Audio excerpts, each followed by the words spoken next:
The Jake Asman Show will begin shortly. Thanks to all these great Patreon members who help support the show. Get your SuperChats ready. Jake will be here in just a moment. If you love the New York Jets, this is the place to be.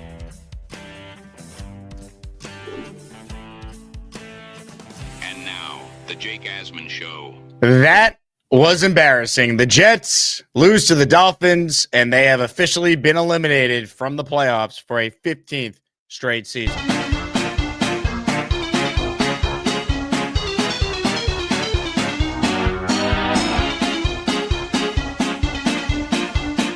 Hope everyone's doing as well as you possibly could be doing. That was a terrible, terrible performance all around by the New York Jets, who are now 3-10 and are missing the playoffs again for the 15th consecutive season. Dolphins come into MetLife, and they just beat the brakes off the Jets. Let's be honest. Isaiah Williams provided the only jolt of positivity you really had today if you're a Jet fan. The special teams remains phenomenal. Right, even Chris Banjo generated a first down to keep a drive rolling with a fake punt. A little trickery on the fake punt. Even that was cool. But outside of the punt return touchdown and outside of the fake punt play, you got nothing in this game. You got absolutely nothing. The Jets were outclassed. And let's start with the defense, right? We'll get to Tyrod going down and Brady Cook having to come in and play 3/4 of this game. But man, Tyrod Taylor getting hurt, Brady Cook, that's going to be like the big story of this week. But let's start with the defense. Because again, there is no way under any circumstance Aaron Glenn can retain Steve Wilks. He can't do it. Steve Wilks cannot be brought back as this team's defensive coordinator. The Miami Dolphins are not a very good football team. And I know the Jets aren't either.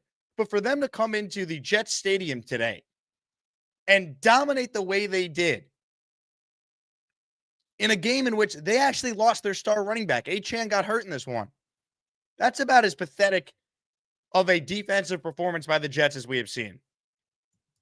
I mean, they allowed on the ground today, folks, 239 rushing yards.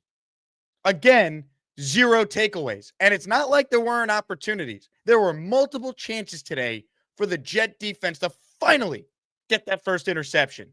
You know, the NFL record will now continue to stand where the Jets have gone now this long without an INT. 13 games and counting. And if they couldn't get one today against Tua, who leads the NFL in picks, when are they getting one? But what a just disgraceful performance right out of the jump.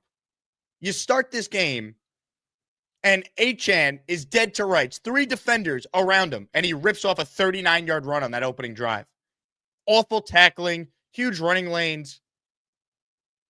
Just completely unacceptable. The first quarter, the Jets had 18 total yards. Miami had 200. It was 199-18 after the first quarter. 21-7 at the end of the first quarter. The longest quarter ever, I might add. And the only reason why, again, it was 7 is because Isaiah Williams is unbelievable. He's like Devin Hester, and they just wasted. The Jets have had great special teams all year. It's the only positive on the field you really could say has been a constant all season. They have had outstanding special teams, and Chris Banjo, the special teams coordinator, should get a tremendous amount of praise. But it's just not enough. It's just not enough. Your defense gave you no chance today at the beginning of the game. None. And they settled down a little bit in the second half, but it's also a product of the play calling by Miami. And they lost Achane. So their goal was just to run out the clock, not turn it over. And Tua still gave the Jets multiple avenues to come up with a pick. And the Jets just couldn't do it. And I get it. They got screwed. You could argue on that play where they called it an incomplete. And it was, to me at least anyway, you could have called it a backwards pass. And Stevens was right there. I get it. But I'm not going to blame the officiating today. The Jets were just outclassed against a division opponent. And if you can't beat Miami this year, who can you beat going forward, right? This is why every Jet fan, rightfully, has major reservations about this head coach and the staff. Because the Jets are likely going to finish 0-6 now against the AFC East. They still have another game left with New England and Buffalo, but really, are they going to beat either of those teams? It'd be a huge upset if they did. Like Miami, to their credit, they beat Buffalo. After starting 2-7, they've now won 4 in a row. They're in the hunt. Do I think they're a good team? No, but you know what? They play hard for their coach. Like the idea that just playing hard is good enough. Like we started grading Aaron Glenn on a curve. Remember what most of you thought this Jet team was going to be? They were not supposed to be in the conversation for the number 1 pick. And that was the conversation when they started 0-7. And then they won a couple games against some bad teams, right? An ugly win against the Browns, ugly against Atlanta. They had this like outlier offensive explosion against Cincinnati. And, they were playing better. But what did you really do when you follow up all these performances and you come home and you regress the way they did today? It's so disappointing because if you want to tell me these wins matter, I'll listen to that. Right? I do think, Aaron Glenn establishing his culture is important. Having some wins to show for it, I do think that matters.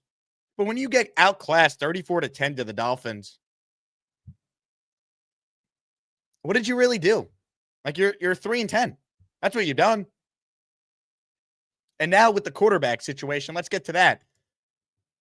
Look, I don't know if it's fair to have a strong opinion one way or another on Brady Cook. I'm not going to come on to this postgame show and just immediately rip him and say he stinks. Is he likely the guy long-term for the Jets? Of course not. Do I think he should get another opportunity to start next week against the Jaguars? Absolutely. What do you have to lose?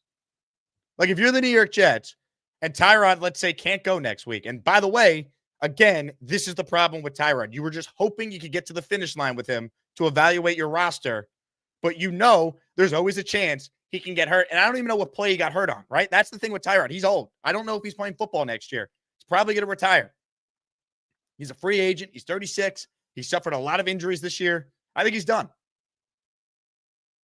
But I'm not going back to Justin Fields. I'll give Brady Cook another chance next week. And look, I don't think Brady Cook was as bad as maybe what the final score would indicate.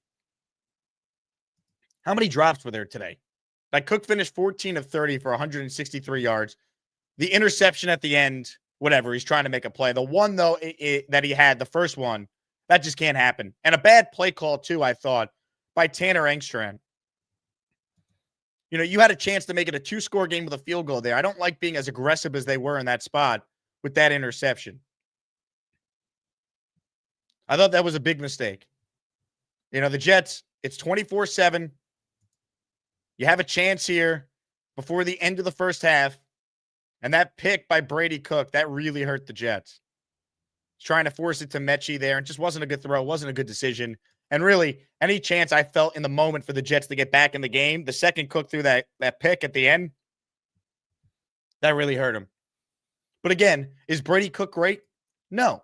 Can he maybe be this team's long-term backup? Potentially. I want to see more. I'm not going to write him off after, one game where he didn't have any reps in practice all week and gets, thrown into a scenario where the Jets were down 21-0 when he took the field in the first quarter. I'm sure that he'll play better if he gets a full week of practice and a game plan tailored to what he could do. But this game was lost right at the beginning. The defense looked completely overmatched. Schematically, they were outcoached. Again, the Jets bit on every play action. It was like the Monday night game all over again with these two teams. Just, some of the positive stuff we wanted to highlight, you can't highlight it when you play like that. You can't. Like, this was a major step back for the Jets. Now, here's how I look at it. All right? If you're going to lose now. All right? Lose with Brady Cook. Because every loss for the New York Jets helps them with their draft positioning. And we have reached a point in the year where I'm sorry to those who value wins and want to win games, but they're 3-10, folks. They are officially eliminated. I'm not letting a 3-10 team ruin my day. I'm not. They lose, they gain better draft positioning. That's where I'm at. Am I thrilled they got embarrassed today? No. But in the grand scheme of things, the Jets having a chance to move up in the draft order, long term, I feel like is a good thing. I watched Fernando Mendoza last night beat the best team in the country, make clutch throws when it mattered. If the Jets want Fernando Mendoza or they want any of the quarterbacks they identify as their guy, the higher you pick, the better chance you have to land one of them. And even beyond, oh, well, Jake, they have all these picks they could trade up. I get that. The less you have to trade up, the better. The better. Let's call it for what it is. The less the Jets would have to trade up, the better. Because then you could accumulate your assets and invest those assets into the team and not have to use more of them to try and move up to get your quarterback, which we all acknowledge you could feel totally confident in Fernando Mendoza or Dante Moore, Ty Simpson, but no one knows. No one knows at all. It's a huge crapshoot.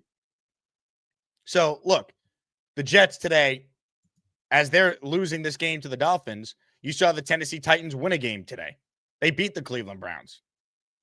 You know, you've had some fascinating things play out on the NFL scoreboard today, which puts the Jets in a spot where if they finish with 3 wins and if Brady Cook plays the final 4 weeks, I think they're probably going to finish with 3 wins.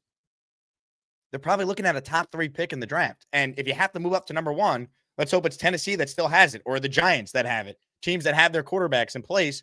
And then the Jets wouldn't have to give up as much in order to get up to number 1. And another big development today in the Tankathon standings is that the Indianapolis Colts not only lost to the Jaguars, they lost Daniel Jones for the season. And I'm not rooting for any injury, especially an Achilles injury to Jones. Torn Achilles, we know that all too well as Jet fans. But man, that's an injury that ends the season. And the Colts right now, are they winning another game?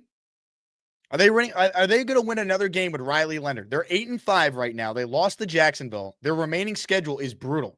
At Seattle, home against the Niners, home against the Jaguars, and at Houston. Where are the wins? Indianapolis might finish 8-9. That automatically is a top 18 pick for the New York Jets if Indy misses the playoffs. And I'm not rooting for injuries, but they were starting to lose with Daniel Jones. He was playing with a fractured fibula. And then today, you knew right away that injury didn't look good. Non-contact, and the fear of it being an Achilles ended up being true. So, as much as I'd love to talk about the Jets winning right now in December and being in the hunt and making the playoffs, unfortunately, the draft order and the picks that the Jets own are such a big part of the future of this team that is almost as important as the result today on the field for the Jets. It really is. Because if the Colts, if they miss the playoffs, and that's a top 18 pick, if you're the Jets and you want to get up to number 1, if you're offering your first in the top 5 and the Colts pick, there's no team that could beat that. Tennessee, the Giants, they're going to want that offer, right? Maybe the Browns could say, well, we have 2 first-round picks. Yeah, but they have the Jaguars pick. Jacksonville's going to make the playoffs potentially. Oh, that's a lower pick than the Colts. So you see why the Jets having the Colts pick is so valuable now. They could beat any offer Cleveland makes. The Raiders, they make. Like, they could trade future picks. That's fine. The Jets have an extra first this year. They have an extra second this year. No team has more premium picks than the Jets over the next 2 years. But specifically, I want to save my 2027 picks. So I could wheel and deal in 2027 and probably recoup what I need to trade up to get my quarterback this offseason. But again, we'll be checking the Tankathon standings. But today was a monster day for movement with the draft order. Like right now, the Giants will move into the first pick in the draft following this Tennessee win. And again, you prefer Tennessee or the Giants to finish at number 1, preferably even Tennessee. Because you've already done a deal with Tennessee with the Brownlee trade. And he, by the way, was placed on IR before the game last night. So unfortunate end to his season. But again, you know, as far as the game today, folks, it's tough to sit here and scream and yell and be that upset. This team's not any good. We have major questions about the head coach. Those aren't going anywhere. But if you want to take from today, there is zero justification for Steve Wilkes to be retained as the DC. They don't have a turnover outside of 1 fumble recovery in London in week 6. Think about that. Pathetic. 1 takeaway all year on defense. 0 interceptions. And again, Tua was saying, please take this. Please pick me off. I'm not very good. My running game covered for me today. And the Jets couldn't do anything about it. It's incredibly disappointing. But again, if you want to see the bigger picture here, the bigger picture is the Jets are in position to get their quarterback, and they better be right. And that's the only way this thing could truly flip and turn around. Coaching matters as well. And there are some things you could point to be positive about Aaron Glenn as a head coach and some of the members of his staff. The one thing that is not positive, though, is that this defense needs to be totally revamped and overhauled. And if Glenn doesn't make Wilkes the fall guy for this year, I don't know how the Jets are going to be able to build a really good defense next year. Because I just think we're behind the times schematically. When you don't have an interception this late in the year, that's a fundamental problem with your defense. Yes, the personnel needs to be improved, but it's not good enough. And again, the tackling today, Miami just wanted it more. Seriously, they were playing harder than the Jets, and I thought that was supposed to be the benefit of the Jets. They've turned the corner. They're playing hard, all that. It was a defensive meltdown at the beginning of this game. And offensively, look, again, I'll say it. Brady Cook, look, it took 28 minutes for the Jets to get their first down today. You don't have a chance.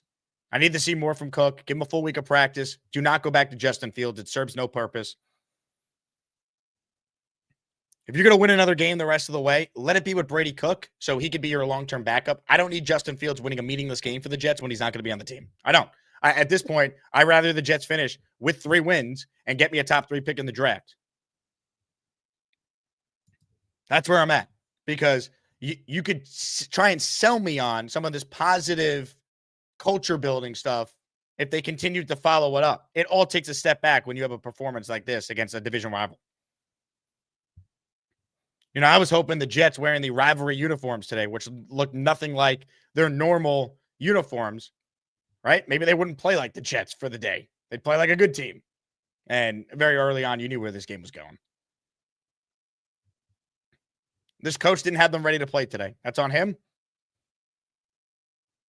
Hopefully, if you want to take another bright spot, you flip it positive. This could be the nail in the coffin for Steve Wilkes. And I don't enjoy calling for the man's job, but I'm sorry. You cannot win with this guy as your defensive coordinator. There's a reason why he's been one and done in his most recent stops. I should have been more critical of the hire at the time. I regret not being more critical. The process I thought was right. Former head coach twice. Helps Aaron Glenn in his first year. It hasn't worked. It was a good process. They didn't hire the right guy. If Jim Schwartz is available, hire him. If you want to get Wink Martindale, hire him. You want to be bold and bring in someone like Jim Leonard, who's on the Denver Broncos coaching staff? Would love to bring the former Jet back to the Jets. It can't be Wilkes, though. It just can't be. Comments, questions, super chats will cut the line. We will do a giveaway on the show today. Reminder, the raffle on our show is every Tuesday. We're giving away a signed Joe Namath helmet, signed Nick Mangold football, and a signed CJ Mosley helmet. Gift the community a membership to enter, or send in a $5 super chat or higher to earn a raffle ticket. $5 gets you 1, $10 gets you 2, so on and so forth. End of the show today, we'll give away a Jets Legends jersey. You pick the legend you want the jersey in. Joe Namath, Joe Klecko, Curtis Martin, Wayne Corbett, Darrell Revis, Nick Mangold, or Keyshawn Johnson. So shout out to everyone watching the post game. Please hit the like button, and please, of course, make sure you're subscribed to the channel. Even if you're about to check out on Jets content for the year, I talk about this team for 4 hours a day, 365 days a year, so I could use all the help that we possibly could get. So big thank you to the community for continuing to tune in, despite the fact the Jets are, still the New York Jets. With that said, let's listen in. Aaron Glenn speaking at the podium moments ago, following the Jets losing to the Miami Dolphins 34-10. Three rides, we have a number of them. Tyler Barron has a knee. Tyra has a groin. So we'll see how that is during the week. Kiko had his shoulder. I think this is the same shoulder he's had before. Stone Smart, possible concussion on that. And Taylor had a stinger. So those are the injuries. Had quite a bit, especially early on in the game. But this game was definitely disappointing. Really hard to try to put this in words. The only thing that I can say, I didn't have these guys ready to play. And that was obvious by the way that we went out there and played. So I have to take a look at myself, take a look at the staff, take a look at the players, and come back next week and get ourselves ready to play against a good team that's playing well right now. So, again, this was a tough one. We have to eat it, we have to move on, and we have to try to improve next week, right? That's the only thing that we can do, and that's what we've been doing, So, no finger pointing in this one.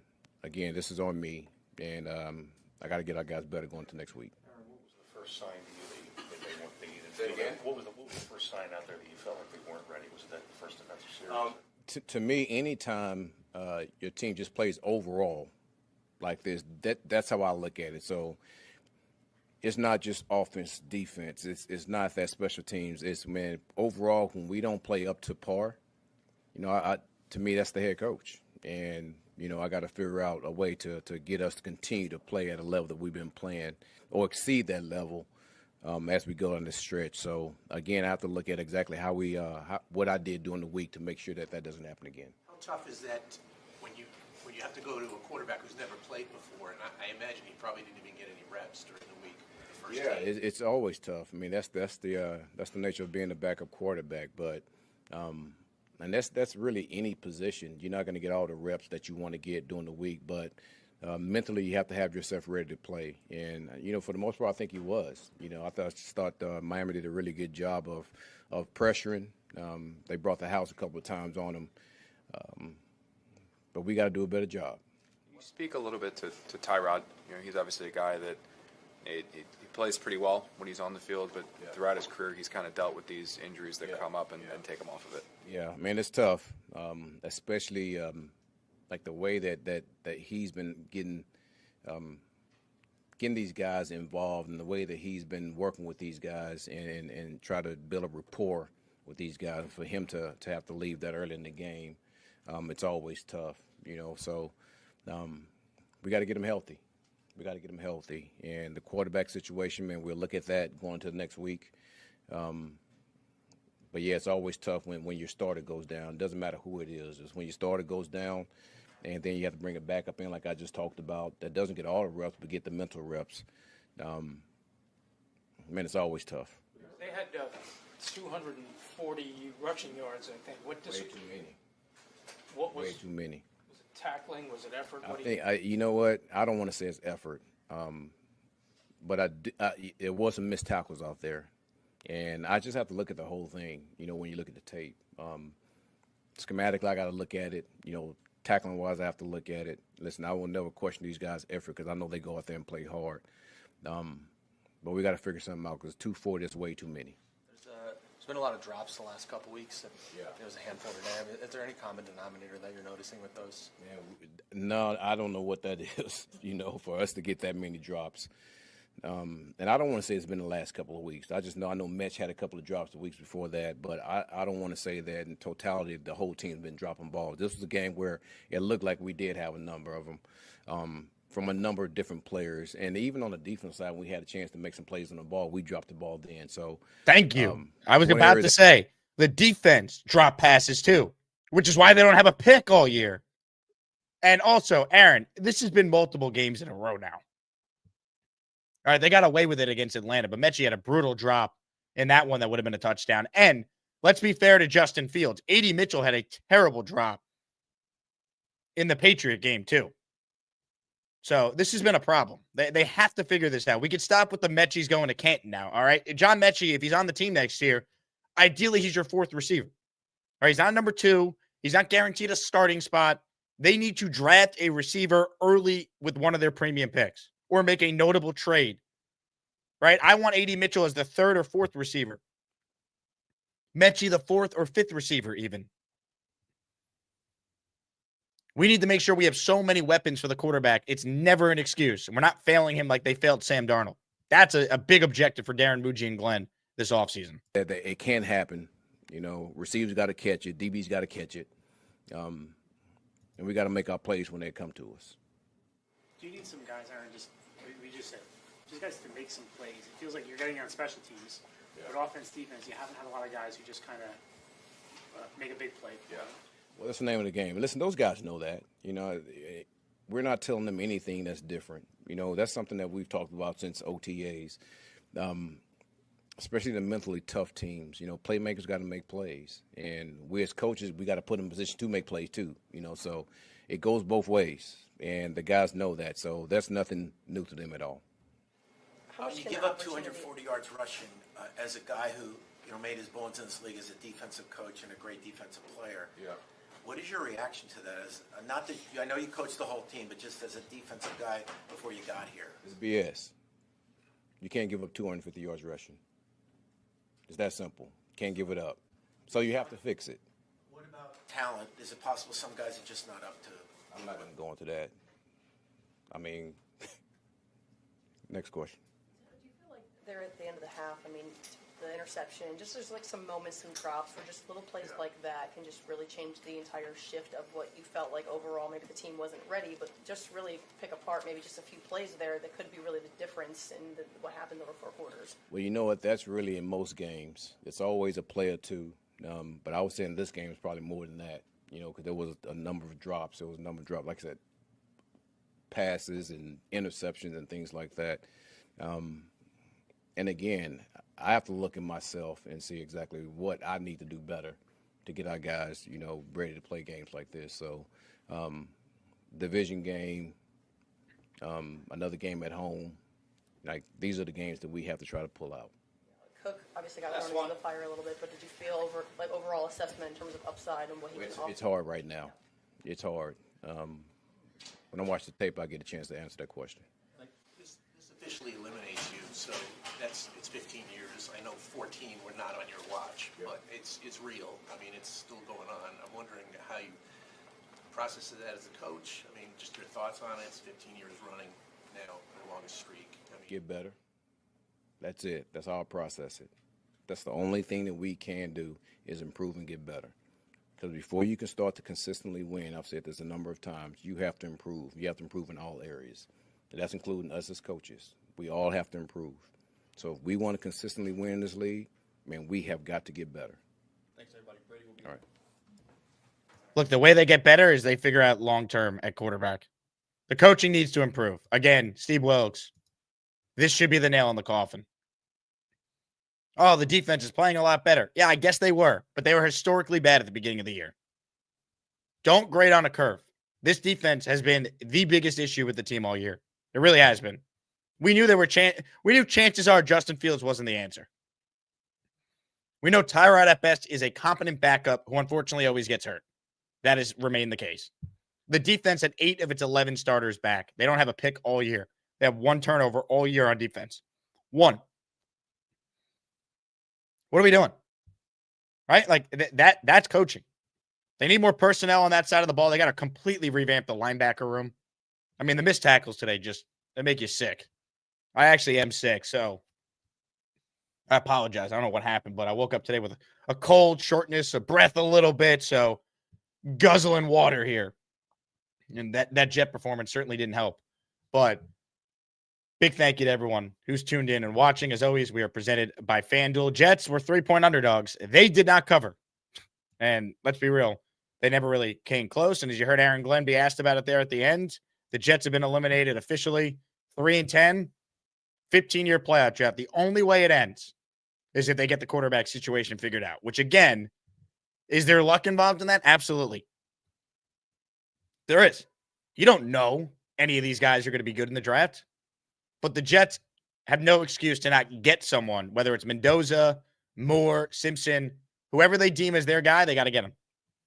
And I think it's going to be Mendoza who is their guy. The question is, can they get Mendoza? Right? If that is their guy. Watching him last night, he seems like he's the best quarterback. Here are the Tankathon standings. I included the Colts in here because it's relevant to the Jets, especially with the Daniel Jones injury. Indy's at 21. Again, they missed the playoffs. It's automatically in the top 18.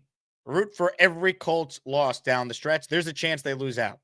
4 games to go. They're all difficult, including another game left with Jacksonville and Houston. The Jets are at pick 7 right now. But some of the notable things that happened today include a New Orleans Saints victory. Yes, think about that for a moment. Tyler Shuck and the New Orleans Saints went into Tampa and handed Todd Bowles and the Bucks an L. Saints with 3 wins. That Saints-Jets game in a couple weeks is monstrous for the Tankathon standings. Seriously. Jets, I believe, will have a top 3 pick if they lose that game. Win that game, and they're picking anywhere from like 5 to 10. As you guys can see the layout on your screen. That game is everything for the Tankathon. Let's hope Vegas can get another win or two. Let's hope Cleveland can get another win or two. If Brady Cook starts the remaining games, the only game I could see the Jets winning is that Saints game. I don't think they'll win next week. And I don't think they'll beat either New England or Buffalo. So I think the Jets will finish with 3 wins now. I thought they would maybe win one more, but I was counting on Tyrod to play. And again, I'm not trying to kill Brady Cook. He came into a tough spot. But he's a UDFA for a reason. An undrafted rookie free agent for a reason. They are limited with what they can be offensively with him as their quarterback. That's just a fact. And I wouldn't go back to Fields, nor do I think the Jets will. So, really, if you want to spin it positively, Jet fans, I'm sorry. The wins, some people are still going to root for wins. That's fine. I'm at a point now at 3-10, officially eliminated.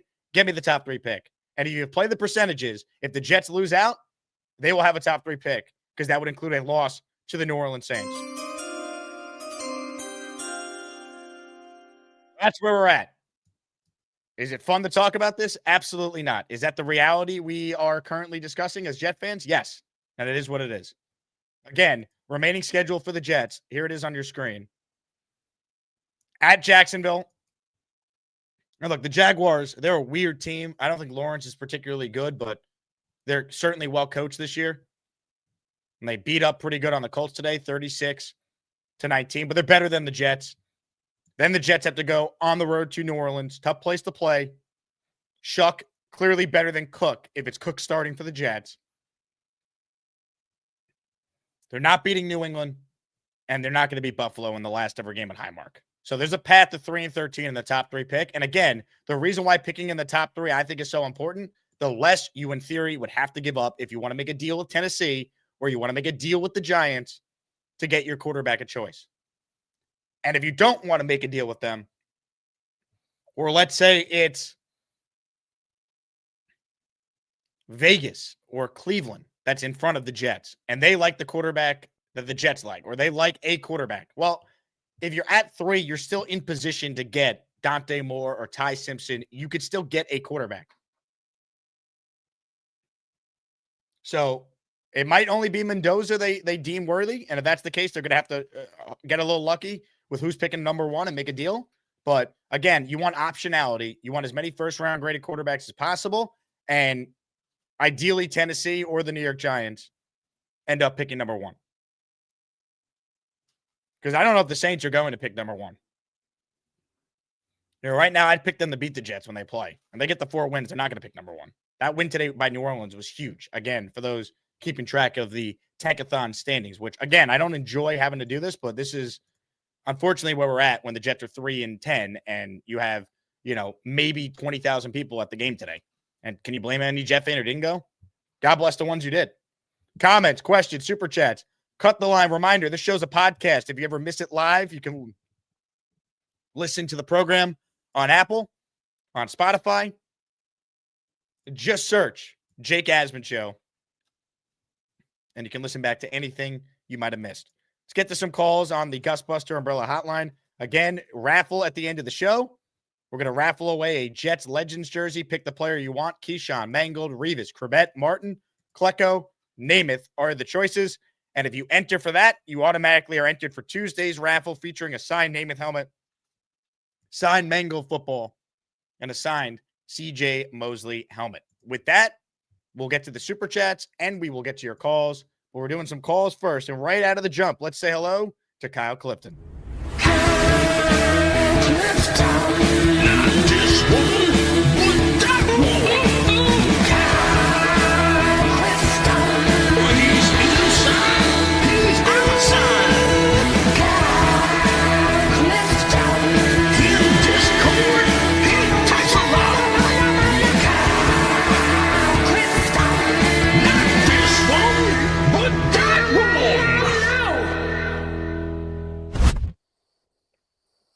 All things considered, I thought they played pretty well today. Very frustrating. The inability to secure an interception, it could be that we just don't have premium players on defense that can make those type of game-breaking plays. The guys running open, that could be scheme, it could be coaching, it could be any number of things. The most alarming thing that we saw, and you mentioned it a little bit, is the tackling. And it was a regression from the past weeks when we seemed to improve the defense a little bit. But I don't know how many yards after contact they got today. It seemed like it was a ton, and these are not bruising players that we're dealing with Devin A. Shane and Waddle and some of these other guys. Their receivers are smallish. It's not something that should be happening. We have to tackle better. And it was immediate too. It's not like Yeah. bad play here. The entire opening quarter, really the first half, they were horrendous. They were absolutely horrendous tackling, and I thought we were past that. Yeah, I thought so too. It feels like we're not ready to win, and that's kind of the reticence I have of, putting a young quarterback into that next year. I understand if we recognize the guy, we got to go get him. But it feels like there are so many things to plug right now, and I didn't think that we were this bad. I mean, just 2 years ago, we thought we were on the verge of competing for a championship. I don't think they And- are this bad, which is why I go back to Steve Wilkes and the coaching. Now, the defense needs clearly major upgrades to the personnel. But again, we've seen teams turn it around if they get the quarterback in place that can play competently. And the quarterback will elevate everyone if you get the quarterback right. And it's not just quarterback, they need way more. But I don't think they're as bad as, again, what the record indicates. I think they've been really poorly coached in the first half of the year. And today was a real regression. And you also had 3/4 of a UDFA playing quarterback for the game, too. I'm going to push back on that a little bit. And here's why. Without that special teams unit, we're non-competitive. You look at the 3 wins, and even games where we've hung around, the reason we've hung around is that special teams unit. Yeah, but that's part of the team, though. I mean, that is. No, it is. But, I mean, it's not even – they say it's a third of the game. It's not really, right? Like if you can sustain drives, or if you can stop drives with 3 and outs, that is it's more significant in my view, and I might be alone in that view, but I don't disagree with you completely, Kyle. I just think, again, there's some pieces here. The O-line has some pieces. You do have Garrett. You have some other complementary receivers to him. Brees, let's assume he's back. If you get better quarterback play, they would not be 3-10 right now. They wouldn't be good, but there's some things they could certainly address. They have $100 million in cap space. They have the picks. They have to figure out quarterback, or none of this matters. Right, and then maybe if you're pushing, Mechie and AD down the depth chart, some of their drops aren't so prominent, right? And we've seen that over the last few games since they've come aboard. They cleaned it up a little bit last week, but they were back again today with the drops. I thought Mason Taylor played well. If we're looking for moral victories, that's, I guess, the one thing that you could kind of seize on. I don't think anyone thought that Brady Cook was going to be a savior. I think there's something to be said about him getting a week of preparation, and maybe we can take some of these last few games to see if he can have a role as a QB2 or QB3 on the team. I don't think that Johnny Unitas is walking through that door. I don't think John Elway is walking through that door. And at this point, we probably shouldn't want them to, because we need to get premium players in here, impactful players in here quickly, and because this is spiraling. It's like all 3 levels of the defense. I thought we had quality players a year or 2 ago. Now it feels like, specifically linebacker and in the secondary, there are significant lapses from what we once had. That's also true of edge and the depth that we've had there.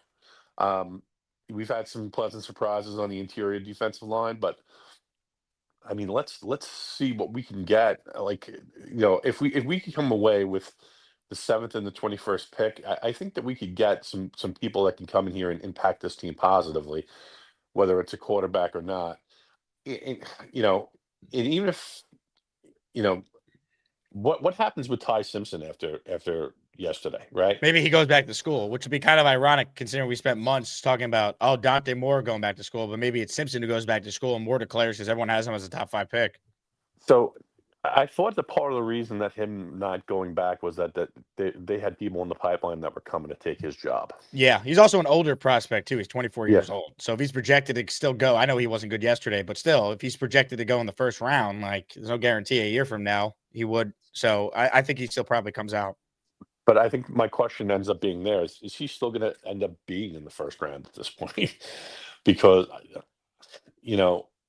he's been touted for his processing, but I mean we've seen that take a dip in the last few games, and the ball security, the whole 9 yards, he hasn't performed well, and some of that I think yesterday was pass protection, but that's something to consider. I think there will be guys on day 2 that you can take a kind of a chance on, and see if you can bring in a decent bridge for a year to see if you can bring them in after 5 or 6 games and see if you can develop them.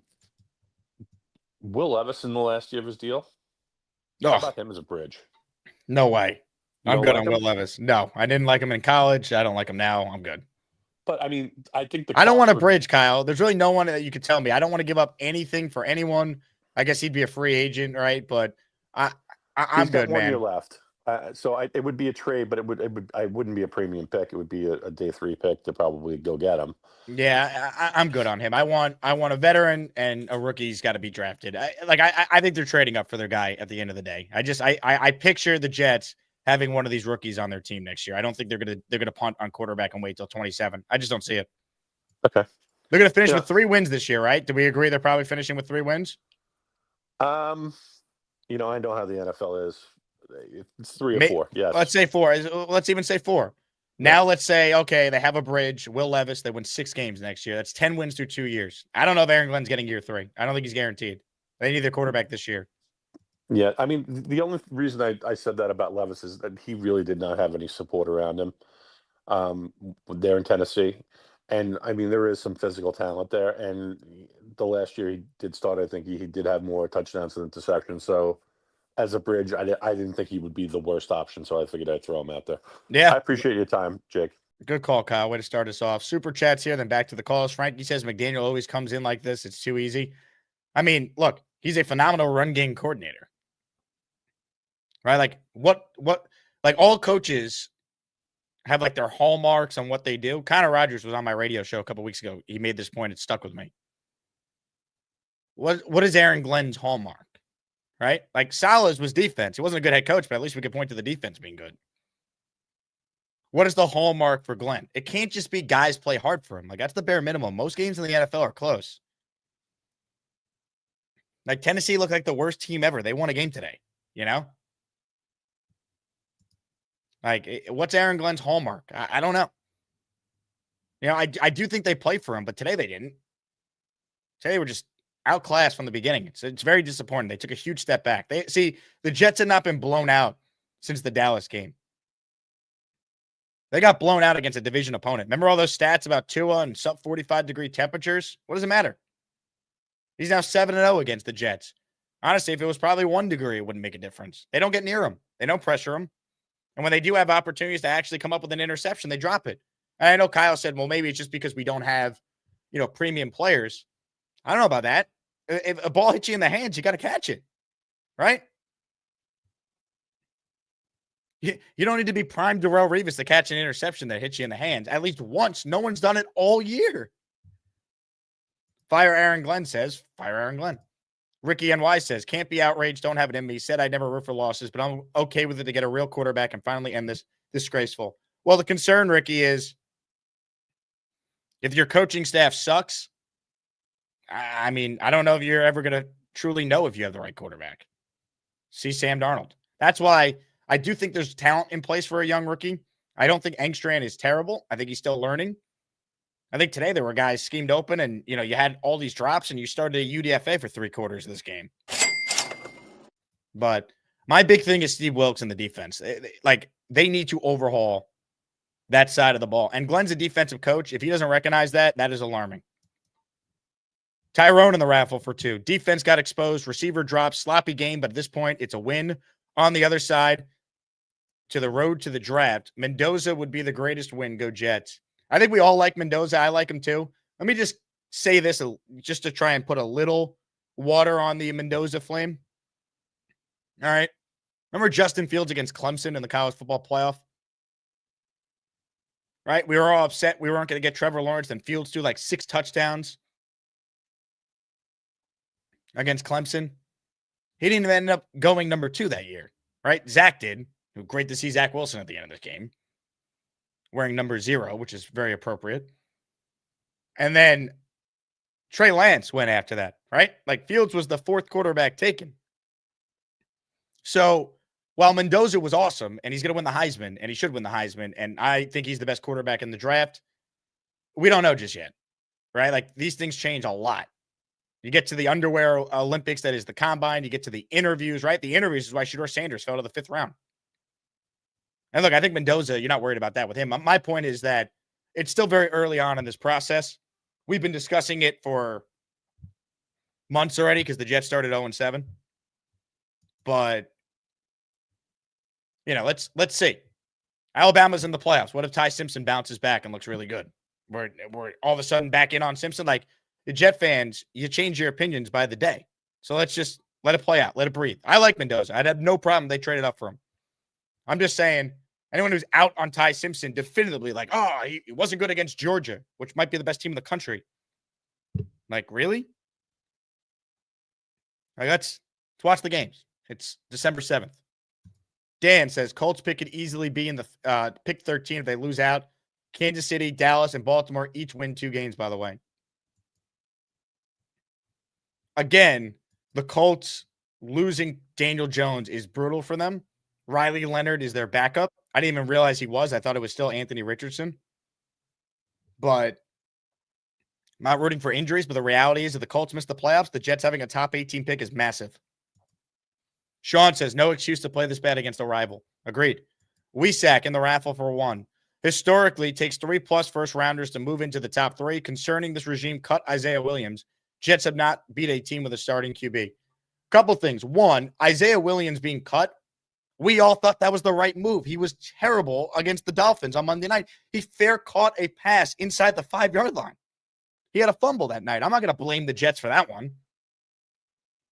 I'll give them credit for bringing him back. I thought they were nuts when they brought him back. I know I was critical of that decision, but whatever Chris Banjo wants to do, I'm all for. That guy is unbelievable at his job.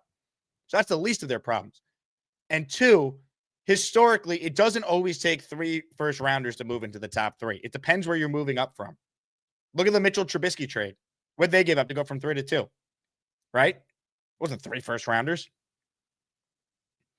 I think it's going to cost the Jets their first and the Colts pick to move up if they're in the top 4. And if I had to throw in one of my 2s to get it done, I'm doing it. All right? I'm not getting a quarterback if I like the guy. All right? You made the Sauce and Quinnen deals to get a quarterback. I'm sorry. I don't want to ever have to be talking about a year from now games quarterback by Tyrod Taylor and Brady Cook. And I'm sick of it. At least if we had a young quarterback playing right now, there'd be hope. There'd be, hey, he's getting better, hopefully. He's getting reps. He's getting experience. We have nothing right now. There's no hope on this team. There's not. I'm rooting for losses. If they had Jackson Dart, I'd be rooting for wins because we have the quarterback. You want to see him play well. I am now rooting for losses. I was rooting for wins until today. Once they got blown out, now I'm at a point where if they finish 3 and 14? Fine. I wasn't, am I going to be like livid if they win next week? No, I don't have it in me to be livid, but I'm also not going to sit here and allow a 3-10 team to ruin my day. They're not good. They're poorly coached, especially on defense. And there's nothing that Aaron Glenn can do from now until the end of the year that's going to win us over as fans. He's going to get a year 2. He's not getting fired. We all understand that. And let's hope that he improves. He makes staff changes that are necessary and they get the quarterback figured out because that's it. Dark Angel in the raffle for 2. Love the new uniforms. Thought they'd give the Jets more aggressive attitude. But no, what a waste. Look, if you thought the uniforms were going to help the Jets play better, I don't know what to tell you. We should have had 3 interceptions, but no, got punched by the Fins. Still, let's go Jets. Again, the Jets just don't want to pick off a pass. New Q says, Beast unblocked me. Abdu Jacob says, Jake, any concern with our play calling? Not sure. Or we never try a screen to Breeze. I think it's really tough to criticize Engstrand today. Right? I mean, Brady Cook didn't probably have a rep in practice all week. He got thrown into the game down 21-0 in the first quarter. Let's see how he does with another week. All right? Because I wouldn't start Fields. I don't care. Malpractice to start Justin Fields. Play Cook. You lose, it is what it is. Michael says, can Mendoza be another Lawrence? If so, how much to give up? Of course he could be Lawrence. He could be way better. He could be way worse. It's a crapshoot. Look, I within reason, I'm moving up if I have to, Michael. All right? If I have to trade the Colts pick and one of my ones in 27 to do it, I would. I need a quarterback. I can't not have a quarterback. None of this matters till they get the quarterback. Bang says, Raiders will not trade their number 1 pick to us too late. Couple things, Bang. 1, you are the worst to ever do it. I sincerely mean this. No one is a worse commenter on this very channel than you. So congratulations. 2, how do you know what the Raiders are doing? How do you know? Tell me. How do you already know that the Raiders won't make any trades? Who's their head coach going to be? I don't know if it's going to be Pete Carroll. How do you know? How do you know the Raiders won't have a bridge quarterback? The Raiders are 2-10. How do we know they finished 2-15? What if the Raiders beat the Giants in a few weeks? You don't think that's a winnable game? I do. Right? The idea that the Raiders can't win a game when we all said Tennessee wouldn't win a game and they won today, you don't know. So I'm done entertaining your nonsense. Thank you, but not thank you. Please leave. Kevin writes in. Thank you, Kevin. Jones' injury, brutal for the Colts, but now has the potential to be the move that saved this franchise and sets the Colts back 5 years. Maybe. Right? Maybe. It helps the Jets, there's no doubt. And they were reeling even with Daniel Jones. You could tell he wasn't healthy. But if they miss the playoffs, and now next year they bring him back and he's not ready for the start of the year, who knows, right? That's why you love having the draft capital you do have. But if I got to deal some of it, not all of it, but some of it to go and get my quarterback, if that's Fernando Mendoza, okay, fine. Wonderful. More of your calls right now. A lot of you on hold. Appreciate that. We're going to get to all of you. Ladies and gentlemen, let's say hello to a man who's got 1,000,000 points to make. Get ready for Neil. He will make 13 points about the New York Jets and maybe hump a Patriots jersey. Get ready for Neil. He's probably smoking a big fat cigar and burning his house to the ground. That's Neil.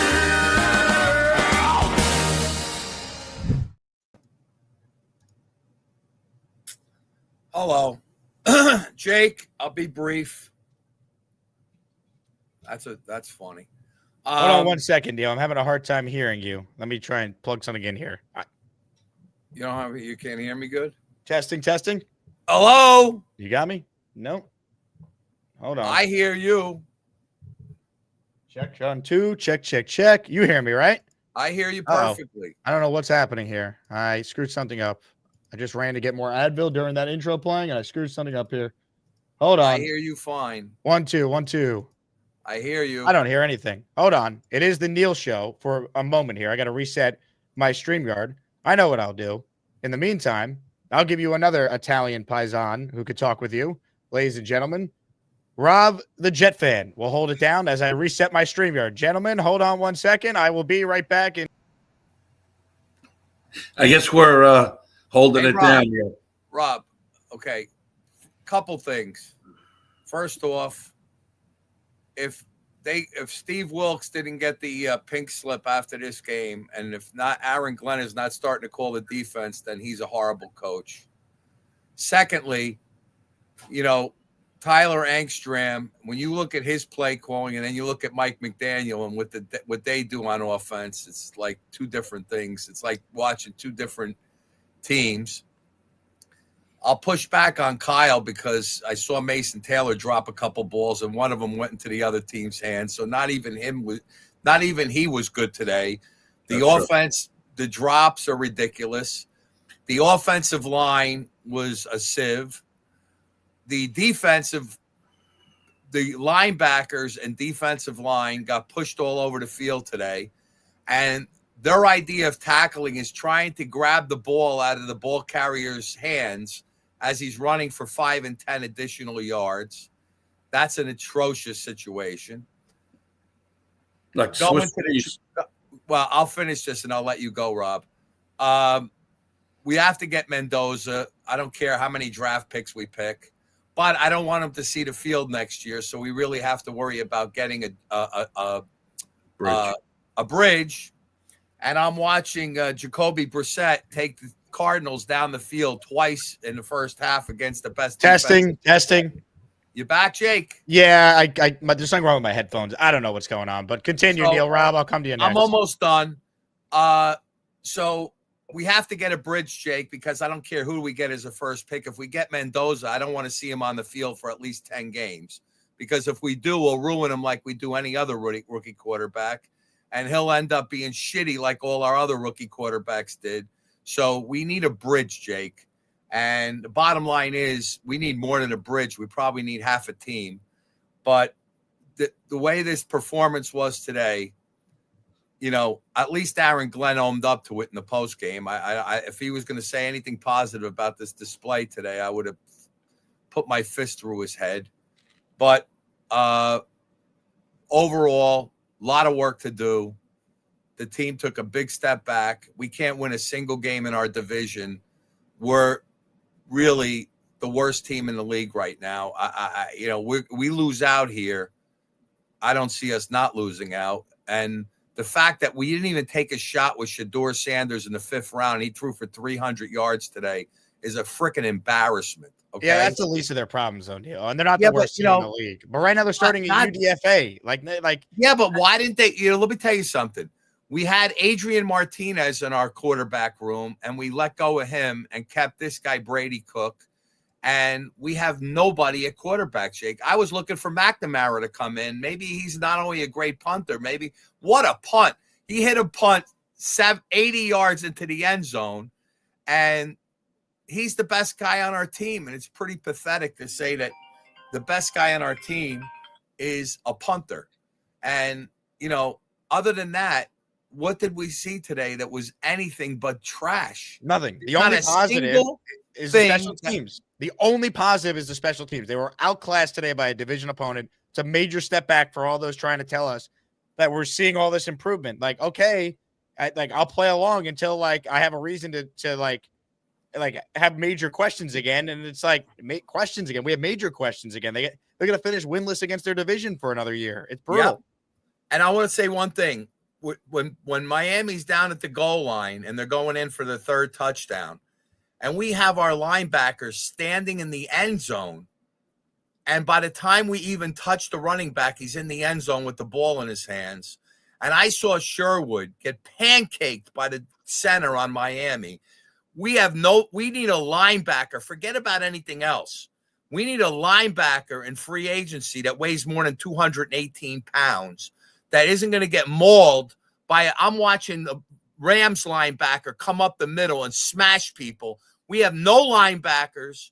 We have no safety. We have nobody to catch a goddamn ball, both on the offense and the defense. If I was the coach of this team, I'd line every player up in practice when the first time they do, take a jugs gun out and fire balls at these guys for a freaking 3 hours straight until somebody caught one.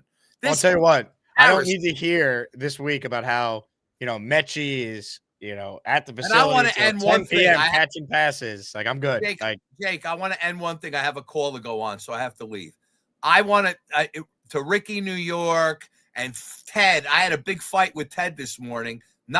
I made a couple of points, and then he got on and said, "Oh, what about Aaron Rodgers? Look how bad he's doing for Pittsburgh." And then Ricky New York jumped on and said, oh, and I didn't say a word about Aaron Rodgers. But let me just say something. Aaron Rodgers was 23 for 34 for 284 today and a win, and he ran in for a fucking touchdown. Okay, guys? So take your Aaron Rodgers hate and stick it up your asses, because let me tell you something right now. This team is so far from being a competitor. I might be in a fucking walker by the time we win. Take care. These goddamn exploding cigars. I gotta go, Jake. I'll call back later. Shit. I'm over the Rodgers stuff. Him and Aaron Glenn was never going to work. My bigger issue is how they propped up Fields to be the guy and they were going to coach him up and all that. Rodgers would not have had success here, unfortunately. I don't even want to go down that path right now. Look, I don't think the Jets are as far away as Neil's talking about, though. They got to get a quarterback. That's really what it comes down to. They have to get a quarterback. Now, there's major concerns with the coaching. It doesn't solve everything if you have the quarterback. See the Giants, right? They've actually had good quarterback play. They still can't win. But, like, right now, there is no benefit to winning games. I just don't see it. Like, maybe they beat the Bills and it knocked them out of the playoffs. That'd be fun, but I don't know, man. Like, to me, you're playing Brady Cook, like, you're probably going to lose, and I'll deal with the results of that. Like, I think we know what we have with this roster. You got 2 1/4 at a Tyrod. I think we know what we have. We need another receiver. We need another tight end. We need to re-sign Brees. You need to figure out what the plan is at left and right guard / center. But we know what they have. We know what they need. Then you look at the defense. They need 2 new linebackers. I'd sign Alex Anzalone in free agency and draft someone. I'd re-sign JFM in free agency. They need another edge. Safety, they need 2 of them. And corner, I think you're actually set. You need some depth there, but I think you're set with Brownlee as your nickel. And then Stevens and AZ, Azaria Thomas, will be your outside options. That's kind of how I see it right now.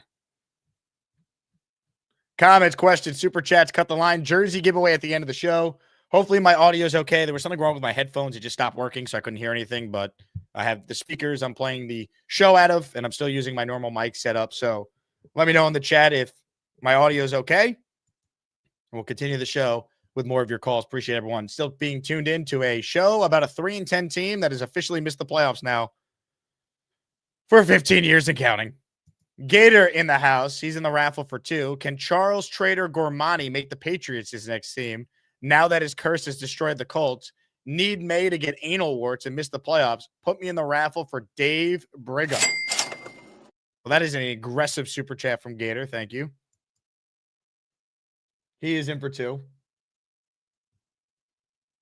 Lou B says the visitor section was packed with Miami fans. Let's be honest. Best thing was to lose today and get closer to our quarterback for cheaper. I don't disagree with that, Lou.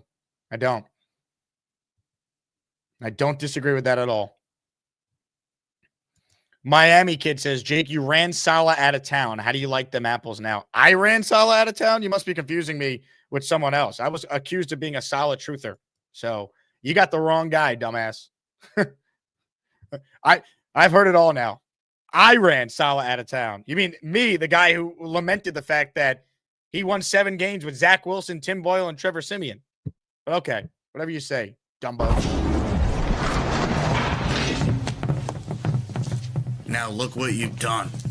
No more protection from the Asmaniacs. Had to pull you out of the chat and cast you down with the Sodomites. Some time in here will feel like you've been run over by the lane train. You understand me? You catch my drift? Give them another 24 hours to think about it.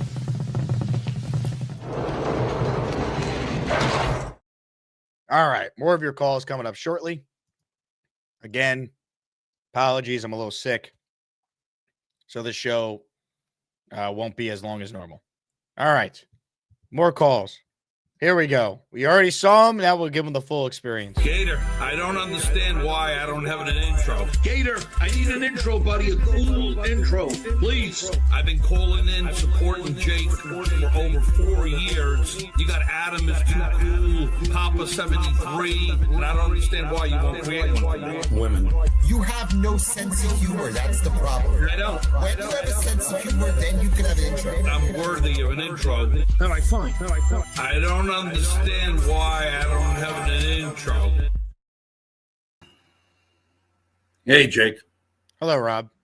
What a disgusting display out there today.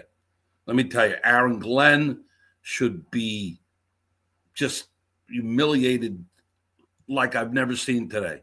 I mean, Mike McDaniel totally outcoached him, made him look totally inept today. That was disgusting. Disgusting, Jake.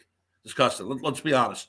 You know, people hear about let's get some wins and build a culture. Enough with the fucking nonsense. I want to get closer up to our main goal, and that's Mr. Mendoza. That's my pick. We can dispute this. We can talk about it. Whatever. This is the quarterback I want. But the scary thing, Jake, is that we're still going to have this lame ass coach who's got to coach up Mendoza, and they have a running backs coach as opposed to even a football coach out there, a quarterbacks coach, excuse me. So that's one thing that I'm terrified about.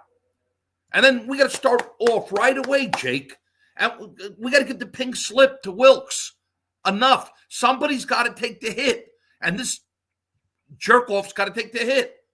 He allowed 34 points. This defense looked like horse shit today. Horse shit. This was embarrassing today, Jake. Embarrassing. I don't want to hear these guys anymore telling me about the culture and I don't hear about you tankers. I don't want to hear that crap anymore. We're done. We are done, Jake. And you know what? I'd rather be closer up to hopefully get Mendoza and not give up the rest of these assets because we got more holes than what we thought. And you know it too. You know, we need a safety. You know that. We need multiple linebackers. We need help on the D end and edge. We need definitely a number 2 wide receiver. I think I might be off 1 or 2. I counted them, Jake. We dropped like 15 passes today. Holy shit. Even Mason Taylor, who has great hands, dropped 2. But, I mean, Mechie and Mitchell, they had like about 8 or 9 drop passes today. Well, the one with Taylor with Tyrod, that throw was bad. That was behind him, to be fair. But I mean, Mechie, a couple games in a row, it's been bad. Mitchell, the drops are a problem. To me, they need another big receiving addition to that room this offseason. Draft or free agency or trade. Sure. Some were saying they have their number 2 and number 3 now with Garrett. I disagree with that. They need a number 2 this offseason. They need a number 2, Jake. Absolutely. People stop. Those guys were thrown in the deal for a reason. You know, maybe you get a little lucky and these guys get over the phobia of dropping the ball and you got a player. But you think that these teams did not know that these guys drop passes is the reason why they threw them into the deal? If these guys didn't drop passes, let's be honest, Mitchell would be a number 2. Mechie would definitely be at least a 3. So you know what? They knew that these wide receivers had that disability of the oops and they drop passes. So come on, people got to knock off the nonsense. But I'm tired of the culture building and all that baloney right now, Jake. They better stop. I'm sorry. I'd rather them lose out the rest of the way. Well, here's the thing, Rob. It doesn't matter what we root for or anyone who wants them to lose or anyone who's rooting for them to win. It has no impact on the game. The Jets are going to try to win games. They are. The bottom line is, if they start Brady Cook, I don't think they're winning another game. Maybe 1. Maybe. So, finish 3-14. Let's be picking as high up as possible. Maybe we don't need to trade any picks to get the quarterback we want, but if we do, it's certainly a lot less than if we're at pick number 9 or 10. Now, if you were going to be there and you told me you were going to beat Miami or you're going to split one of the Bills, like I'd listen to that. But after I saw it today, like they're not a good team. They're not. All their positive improvements, that kind of goes out the window when you no-show against a division opponent. You know, If you do this against the Bills or the Patriots, you can use the talent disparity as a legit reason. And I get it. Brady Cook started for 3 quarters today. The defense put you in a 21-0 hole immediately. I thought we were past that. Now, Rob is going like this, like he has one more point. Yes, Rob? Jake, let me just play this little This thing. better be worth it, Rob. This better be worth it. Yeah! I don't know what you're playing, but if it's music, I can't take the chance. So, I don't know what that was, but I can't take the chance here. Darth Crypto writes in, Darian Mensah, 3,600 yards, 30 touchdowns, 5 picks, QBR 78.1, which is 14th. He could fall to us without giving any picks away. He intrigues me. I know we had Dom C on the show on Friday, and I think he has Mensah as his number 2 quarterback, right? He has Mendoza 1, Mensah 2, which surprised me. I haven't heard a ton of people talk about him. He's the Duke quarterback, for those who don't know. But let's see how the offseason plays out. The Jets could do what the Giants did, where they take a premium player in the top 3, and then they take their quarterback with their extra first. Dan writes in, promote Chris Banjo to DC, more prominent role, ? No, let Banjo dominate special teams, and let's hire a legitimate defensive coordinator. Let's not do anything like that. More of your outstanding, at least I hope, calls right now. This guy usually brings it. You know what? Not usually. He always does. Thunder Lips is next. What's up, Mr. Lips? What's going on, buddy? How are you? Well, sucks you're not feeling well, and the Jets loss probably doesn't help. Yeah, I'm struggling, dude. This has been a tough one. Taking Advil in the middle of a show, but yeah, not fun. Yeah, I mean, like watching the game and shit like that. I missed the first 2 touchdowns by Miami because I was doing freaking yard work and shit like that and the freezing. But I mean, like, things to look for when we watch the games, because we don't have that quarterback, like you said, like the young guy to watch progress. But it's those 2 wide receivers, right? You want to see which one's going to, potentially keep as the number 3 or number 4. We're definitely bringing in another wide receiver. That's going to be our number 2. But like these guys, it's like they're battling out for the number 3 wide receiver. They freaking suck today. Like, I mean, it was watching Brady Cook, like with my eyes, like in the beginning, he looked like dog shit. And I was like, here we go. I'm like, it's like Christian Hackenberg or something. And, he was making some nice throws. It was just bouncing off their hands, or it was hard to tell during the game. They didn't show a lot of replays, like of the missed passes. I was like wanting to see like the slow-mo replay of if it was like a bad pass or if it just like hit their hands or if they were alligator arming it, Right. It's like that kind of pissed me off because, I want to see like, you want to see what this kid has. But if Cook is starting the rest of the season, it's definitely the tank is on. That's like the unwritten tank, right? When you say we want to give all our young guys playing time at the end of the year and shit like that, you're freaking tanking, Well, and they don't even have to like try to lose. They're just going to play hard and not be as good if Brady Cook doesn't show real improvement. Now, I don't think he'll be as bad going forward when he gets some practice time, and we'll see what Engstrand can do with him. But again, I don't even think Brady Cook was horrific today. This wasn't like Max Brosmer coming in as a UDFA starting. Like they didn't do him any favors with the amount of drops that they had today. Was Cook off with some throws and some mistakes? For sure. But again, he's a UDFA stepping into a game that was 21-0 at the end of the first quarter when he got in there. Like that's really a tough spot for anyone, let alone a guy making his debut. Yeah, I mean, I don't know, man. Like I mean, Cammy were watching it, and him and his friend were like saying that he's the next Tom. The kids are and shit like that. They're like, Jets are gonna come back. This guy's gonna be the next Tom Brady. And I'm like, what are you guys talking about? I'm like, to be 11 years old and have blind faith like that. But I was watching the game last night with Mendoza and shit. Like, he looks good, man. Like, his stat line isn't always like awesome, but he knows he doesn't take like the horrific sacks and he throws the ball away, right? So like that's what I kind of liked about him too, is just like him chucking the ball, Mendoza like throwing the ball away when there's nothing open and not wasting, losing the yards like over and over again. Like you see some young guys do, but Brady Cook, dude, like he looked like he controlled the offense pretty well, like calling audibles and like recognizing some shit on the defense, and he looked like he understood the game pretty well, especially for getting thrown in there like that. So I don't know. We're all gonna watch the rest of the season. And, the teams that are going to be drafting ahead of us, we just got to see if they're going to take a quarterback, because the Giants don't need a quarterback.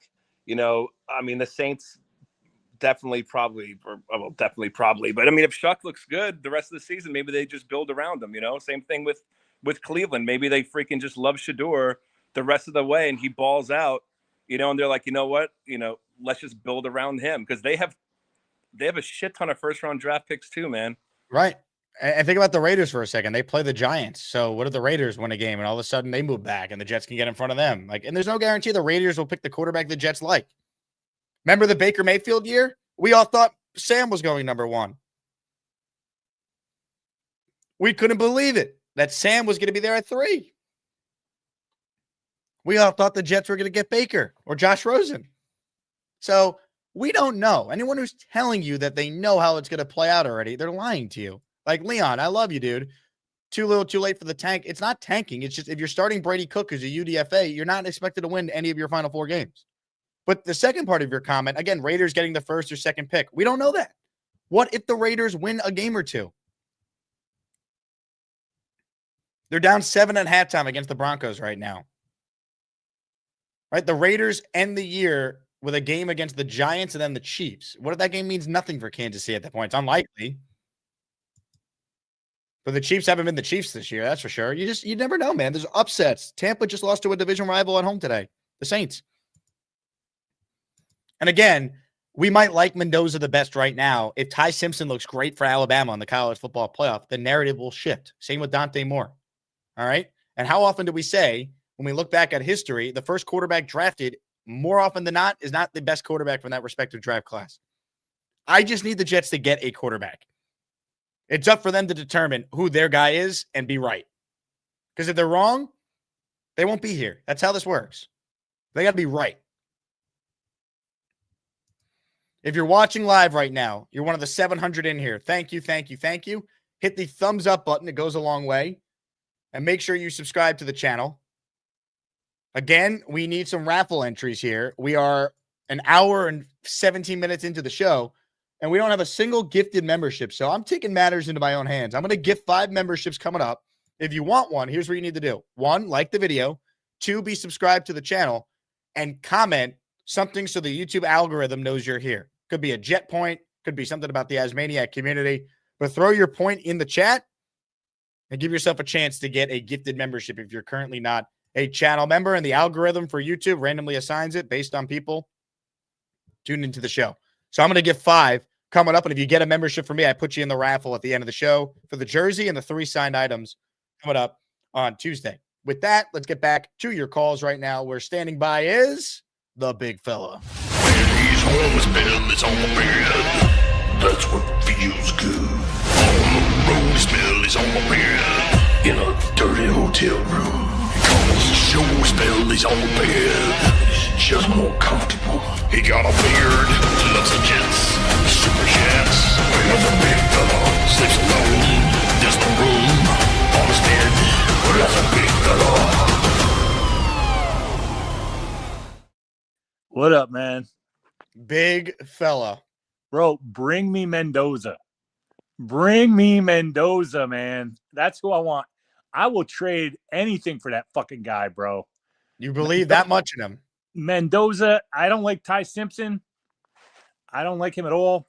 I want the guy who beat Dante Moore. I want Mendoza as our quarterback. And I'll throw Will McDonald into this shit. Give him up, too. Throw Will McDonald, 2 first-rounders, a second-rounder. I don't give a damn. That's what I want, man. I'm sick of watching the third-string quarterback always finish the season for us, man. What do we have? We have Brady Cook today. We've had Strevler. We've had Simeon. We've had McElroy. I'm sick of this shit. I want Mendoza as our quarterback. What he did last night was insane. The guy throws dots. It was impressive, man. He overcame adversity, took big hits, but that was best receiver. Threw the pick early, bounced back. I like him. I just think we gotta see how the rest of the year plays out, and the pre-draft process always changes things up. No, I agree, but last night he showed he has the it factor, and the big stage is where he is, where he shines, and he shined last night. Yep. And that's what we need. I don't want a project like Moore. He can develop under us, whatever. Ty Simpson, he threw 2 interceptions against Eastern Illinois. That disqualifies him totally. That's what I want. No more of this BS. We have an undrafted free agent and let Brady cook. Brady is cooked. Brady Cook sucks. Okay, we're gonna probably lose out now. I don't want us to lose out, but we probably will. And it's that's who we need to focus on. Also, our linebackers are terrible. Okay, one of them has to go, Quincy or Sherwood. It'll probably be Quincy because we paid Sherwood too much, and we need a Mike. We need a guy in the middle to clog up the middle and cover the middle. Sherwood, put him on the outside or whatever. He's fast. He can run. That's probably his best thing. Him being in the middle is awful. It's awful. Mosley was a great middle linebacker. And Sherwood would play next to him. He's no replacement for Mosley, man. Not at all. So that's what I got with that. Ladies and gentlemen, the big fella. Love the Bucky shirt, by the way, big fella. Shout out to you for that one. Sherwood's been terrible. And again, that's on Aaron Glenn and Darren Muji. They brought him back. Right? That was their signing. And I was on board with it because I was like, Sherwood was good last year. But they have no idea how to use him. He's been horrible this year. And he's a team captain. That is terrible. They got so outcoached today by McDaniel. It's not even funny. They were not ready. And the tackling was even worse than the game plan. Bino says, Titman with the Gary 3D braids. That's right. Didn't really help much today. Yes, big fella. I see you pulling the old Bobby Midnight with the wave. Yeah, no. Feel better, bro. That's all I have to say. Thank you. You got it. I appreciate it. Yeah, I'm struggling, folks. So apologies. I'm gunning it through. I had to do radio this morning, and I don't know. I got home last night from a thing I was at, and I just started feeling like crap. So last 24 hours, it has been rough. Not as bad as the Jet performance, but similar, some are saying. James B is next on our show. What's up, James? Jake, we're out. We're out. But the positive is even with the memories we made along the way. Yeah, that's true. But even with the win, we were out just because of the other games, how they went. But yeah, I don't know. I was excited to see Cook. I didn't think he played too bad, to be honest. I think he did kind of what you would expect of a rookie being thrusted into that kind of situation, like you were saying. But Mechie, man, why? I feel like all he does is drop the ball. I can't wait. I'm a little excited to have Garrett Wilson back with Mitchell, and then it seems like we have Target and Taylor as well now. Like we might have a formidable passing offense. Well, receiver wise, when Garrett's back, I can't wait to see Mitchell in the number 2 spot. But a side question, I don't want him as the number 2 though, James. I think they need to get another receiver and have AD Mitchell compete with that guy for the number 2 job. Like I still would draft someone. Like if they like someone with that Colts pick, let's say, why not? Or they take someone early in the second round. Like to me, in a best case scenario, you go into the year with Mitchell and Mechie as your 3 and 4, and you get a legit number 2. Whether that's a trade, right? We saw multiple big receivers be dealt this offseason. We saw DK Metcalf get traded. We saw George Pickens get traded. Like, who's this year's star receiver that's on that's the guy that I think the Jets should be in on. Remember, when you have all this capital, it doesn't necessarily need to be used just on draft picks. It could be used on player trades as well. Yeah, and I mean, maybe we get like a Braylon Edwards in the offseason for next year. Santonio Holmes was a trade acquisition too by Tannenbaum. Yep. Yeah, and a quick question. So I couldn't watch every single play. So what I did was I listened to the home broadcast like I used to when I was a child. Back when we used to get the standings off the newspaper. But like with Marty Lyons, I didn't know Marty Lyons stepped down last year. But did you know that? And you knew so Anthony Becht, I got to hear, I guess, Anthony Becht being a broadcaster with I always forget how to pronounce his name, Westhuizen or Bob Wischusen. Yeah, I love him, but it was kind of cool to see Anthony Becht broadcasting. I thought that was kind of cool. But anyway, thanks for your time, Jake. You got it, James. Yeah, Beck's been the broadcaster the last couple of years. Marty stepped down. He's in alumni relations with the Jets now. Wanted to spend more time with his family. So Marty's still around the team, but he's just not doing all the games on radio with Bob anymore. People don't even know what station the Jets are on. They used to be on ESPN New York. They left, and now they're on a rock station. They're on 104.3. Mike Perez is in the raffle for 2. Jake, all you need is ice. You'll feel way better. I got to get one of those beast ice baths. You know what I mean? That's the key.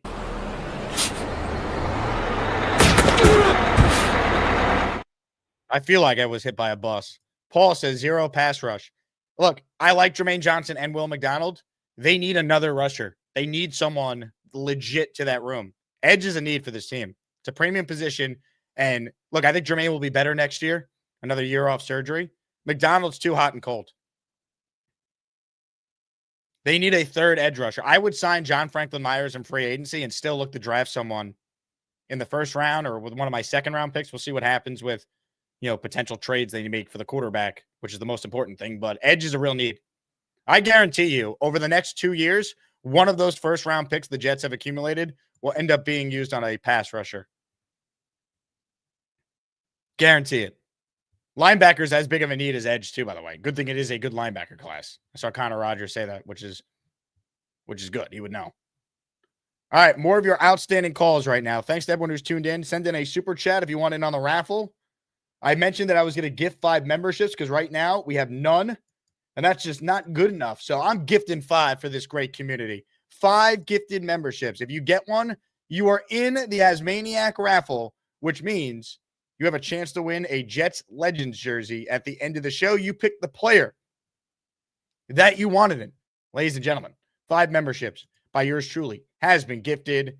Hit it. Who wanna fly with them Jets? If you hear your name called, you're now a channel member. CJ Crypto, Save Us from Cam, John Nestle, Tastix6931, Rattlehead71, all receiving a channel membership. All right, keep it rolling here with your calls. Ladies and gentlemen, this guy might be devastated. Not only do his Colts not have any first-round picks this year and the following year, but now they don't have Daniel Jones for the rest of the season. Hey, Charles! You'll never get my chicken soup recipe. Hey, I'm not saying that Lowski takes steroids. At least some of it. Hey, Charles! Who is that lovely lady? Sing it this way, Charles! All right, enough with the Colts fan jokes, Jake. I think that ship has sailed. Has it? I don't know, Jake. Depends on how you. I don't know. If people keep making jokes in the chat, why can't I join in? I'm at Buffalo Wild Wings, Jake. Of course you can join. How's Buffalo Wild Wings, Chuck? Good. I'm watching a lot of games right now. Good. That's typically what you do at Buffalo Wild Wings. Right now, I just ordered food, so anyways, I got a lot to say. The Jets are inconsistently coached. The only thing that's been great about them the most has been their special teams. And I'm not crazy about the rivalry uniforms. I thought they were terrible. I'm not a fan of the rivalry uniforms in general, period. Really? Yes, I'm dead ass about that.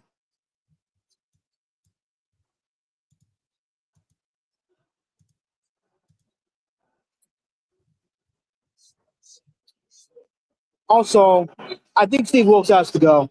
He's not a very good defensive coordinator. You know what, Jake? If you're going to keep doing this to me just to entertain your viewers, I'm not coming back to your show. What am I doing? I don't know, trolling the shit out of me, being an asshole. I didn't do anything. I didn't even say anything. You showed this to Jake enough. You sent me enough this. with the AI crap.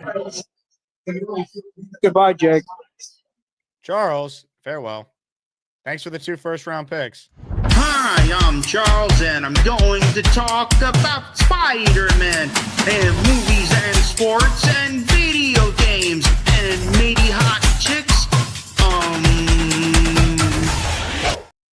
Let me lift the curtain a little bit, too. I got a message from Gorman, which annoyed me. So that's why I, quote, trolled him. He sent me a message at 5:08. Hey, buddy, put me on. I got a lot to say.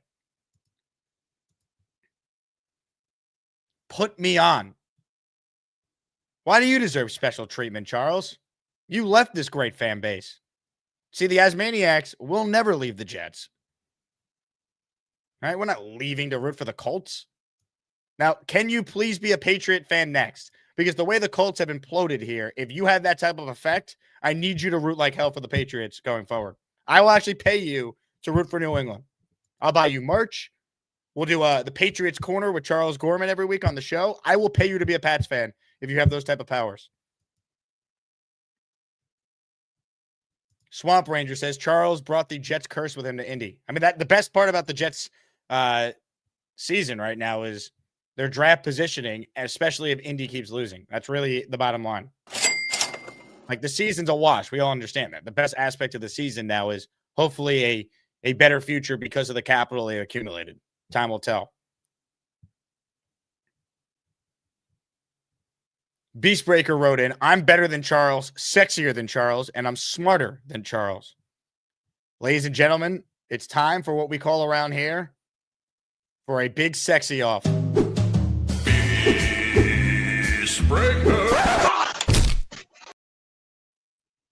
Brady Cook did not play his best. He just got ran over by a train. I'm sorry, but I do have to make some key points that we need 8 new fresh faces. And Sherwood, I think it's time. I think Big Fella was right. Move him to the right side. Move him up. And I think it's time for Quincy to say, farewell, because he's been great here, but we need fresh faces and we need fresh new talent. And we do need to make some other key points. Glenn did not look like he had this team prepared, nor not even prepped. It looked like he shit the bed and didn't even bother to even wash up. It's like, dude, where the hell was your head today? Was it up your ass? What was the turning point of the game today, Bees? What did you see out there? He did not drive. He did not show any drive, any compassion. The first quarter, this team looked like they were falling asleep at the wheel. I don't know if they were. We didn't know where the head was at. I don't know where the hell half of the team was, but they looked like they were ready to go to bed, and they were not prepared for the big fight. So as I've said hundreds of times, there's going to have to be new players, and we're going to have to look like Mendoza looks like. I want him, but offer him the check. But here's the thing: if you bring him here, he has to prove himself here first. And that means you're going to get booed at. Okay, that's reasonable because you're a new star. When you come here, you're going to get booed at. Sure, Mickey Mantle said it best. It doesn't matter what the truth is. You're still going to get booed for that shit. And you know what? Right now, we're getting some gabagool. If you really want some gabagool, you got to come get the gabagool. Catch you later. Yes, Fernando Mendoza and Mickey Mantle had a lot in common, obviously. Tremendous take there from Beast, as usual. Swamp Ranger with a super chat. Thanks, Swamp. Thoughts of bringing Quincy back as a box safety? He's a linebacker. He'll sign with San Fran or he'll sign with Olbrich in Atlanta if he's there. Quincy's a good player. He might not be a good scheme fit. I like Quincy.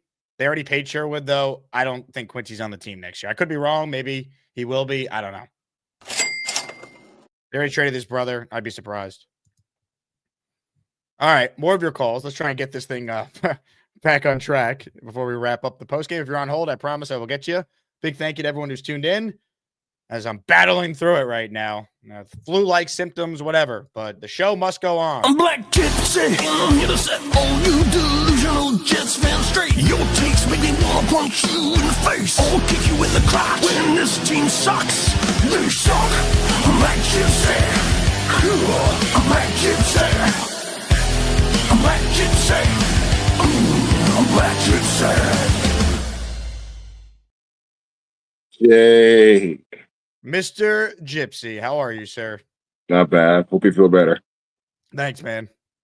So, what I saw today is that offensive coordinator is bad, head coach is bad. Joe Blewett, I can't wait for him to bring up plays this week because my point last week was no underneath plays. You know what they did today? No underneath plays. I mean, Black Gypsy. They had a UDFA making his debut. So look, the UDFA in the pocket looked better than Tyrod and Fields. The UDFA was the best thing that happened today, and that's my favorite part about calling today. I'm calling it now. Brady Cook is going to be a good quarterback. Like, if you guys cannot see what that kid did today, then you're nuts. 2 of his passes were underthrown. One in the end zone, you should have put it higher. Mitchell should have went up and got it and grabbed it out, whatever. The first one was behind, but that shows you coaching. A stop and go route, right? You tell your quarterback, once he stops and then goes, that ball goes deep in the end zone. Like you put as much as you can on it because it's going to be in the back of the end zone when he catches that ball. Can we That's just how that wait route. to see a couple games here with Cook? I- I mean, the We expectations can. are low. We Like can. if you want to kill Wilkes, I'm with you, and you've been on Wilkes from the beginning. So Yeah, but your credit. whenever I see things and I call it and tell y'all, like a lot of times y'all laugh and be like, no, but I end up being right. Like the seeing it happen and the play calling is why I'm on Angstran. Again, the thing that they keep on telling us, Priest is the main component of this offense. They tried to pass the ball to Brees one time today, I think, in the end of the fourth quarter. Like, that means your play calling, your play plan for this week did not include any passes to Brees Hall. That was not a part of your offense. Like, the getting Mason involved was it's just bad offensive planning. And then you watch the team on the other side show you how to scheme up an offense, like how to run your ball. Our blocking schemes are really bad. What we've been seeing from our team with getting rush yards is based on talent. It's not based on a scheme. Like there is no scheme to say that we have. He has no identity to this offense. You're kind of on an island on this take, though. Like people I that am. do the I am. breakdown, I'm they think I'm on the island and I'm right. And that's the crazy part about it because watching Joe Blewett say what he said means he's missing a part of the offense. So what Miami did today, Jake, was basic football. They ran the ball, they play action, and on third down when they had to pass it, they just beat the zone. Like it was a very simple based offense. We know the Run the defense ball. Jets is poorly coached, and also look at the talent too. I'm not willing to go there just yet with the offensive play caller. I'm not. He had Brady Cook play 3 quarters today. His other quarterbacks are a 36-year-old journeyman and Tyrod, who is competent but holds the ball forever and always is hurt. Shocking, he's hurt again. Who could have saw that coming? And Fields, who's not an NFL quarterback. So I just think you got to be careful. So Brady Cook is the best quarter on our lineup right now. Why wasn't he drafted then, Black Gypsy? You ever think about that? Look. So what did you see from him that made him bad today? Compared to Tyrod and Fields from this season, what did you see that made him bad? Because a lot of he missed throws. He threw a brutal interception in the red zone. He threw one bad interception. He had threw a fumble. one bad interception. Okay, well that's a big deal though. Exactly. So it's his first week on getting actual plays to be in the playbook. Your argument you're going to use on Cook is why I'm saying relax on Engstrand. And if Cook plays well, Engstrand's going to get credit for that, whether you like it or not. Well, here's my thing, Jake. That's not what I'm talking about. And I think everyone misses the point. In building an offense, right, you have to have a standard. So your running game is your standard. Based upon your standard, then you run a play action. Based upon the play action, then it opens up the passing game. These are the 3 basic things. In the beginning of this game, he ran a play action first. Like the game isn't based around Brees. There's no identity around the offensive coordinator's game. Like he doesn't understand the levels of the plays. Like you run the ball to get your tight end open on the play action to get your tight end involved. And then when you run the ball again, because your tight end is involved, your receivers become open. On slants, in rounds, comebacks, all those things. I don't think it's as simplistic as you make it. Like the other team. It is though, because we watch other teams do it to us. Atlanta did the exact thing to us last week. Because the Jets are poorly coached on defense. That's why. But that's recognizing a bad defense and what play is going to work, Jake. Right. I understand that. But other teams that the Jets have faced aren't typically as bad as a Steve Wilkes, Aaron Glenn coach defense, Black Gypsy. Miami's defense is one of the worst defenses in the league also. Not lately. They've now won 4 straight games. They're still not good. They're top 20, if that. Neither are the Jets, but ultimately, like the Jet defense didn't show up today. It's not even close. Yeah, I'm already past the defense, the OC, the DC, and the head coach. Like, but the OC's not going anywhere, is my point. We're stuck with Glenn. We're not stuck with the OC because I would be very surprised if they were to fire Tanner, given the quarterback situation this year. All right, so and they're going to want him to work with a rookie, especially if it's a guy like Mendoza, whose comp is Jared Goff, and that's a similar quarterback that he was the pass game coordinator for in Detroit. Let me ask you this. If McDaniels becomes available, I would take him in a second, yes. All right. So that's my only comp in getting rid of Tanner. If McDaniels, why would Mike McDaniel go and be the Jets offensive coordinator? Because the Jets and the Dolphins always do those crazy trades. Yeah, but this is different. His best friend is Robert Saleh, who feels wronged by Woody Johnson. He's never working for that organization. Maybe. So if we're not getting McDaniels, then we're stuck with Tanner. But Tanner needs to learn to build an offense. Like he got. I don't know if Tanner is as bad as you make him out to be. I don't. Man. You guys just don't see it yet. But we do see it. I have a film guy every week. I see the breakdowns that Connor Rogers does on Badlands. I see the SNY pregame where the guys are being schemed open. The Mechie touchdown against the Ravens. There's examples of it. You don't. But then we present you these examples. You don't ever want to hear it. So yeah, but when I say it back, you guys don't hear what I say either.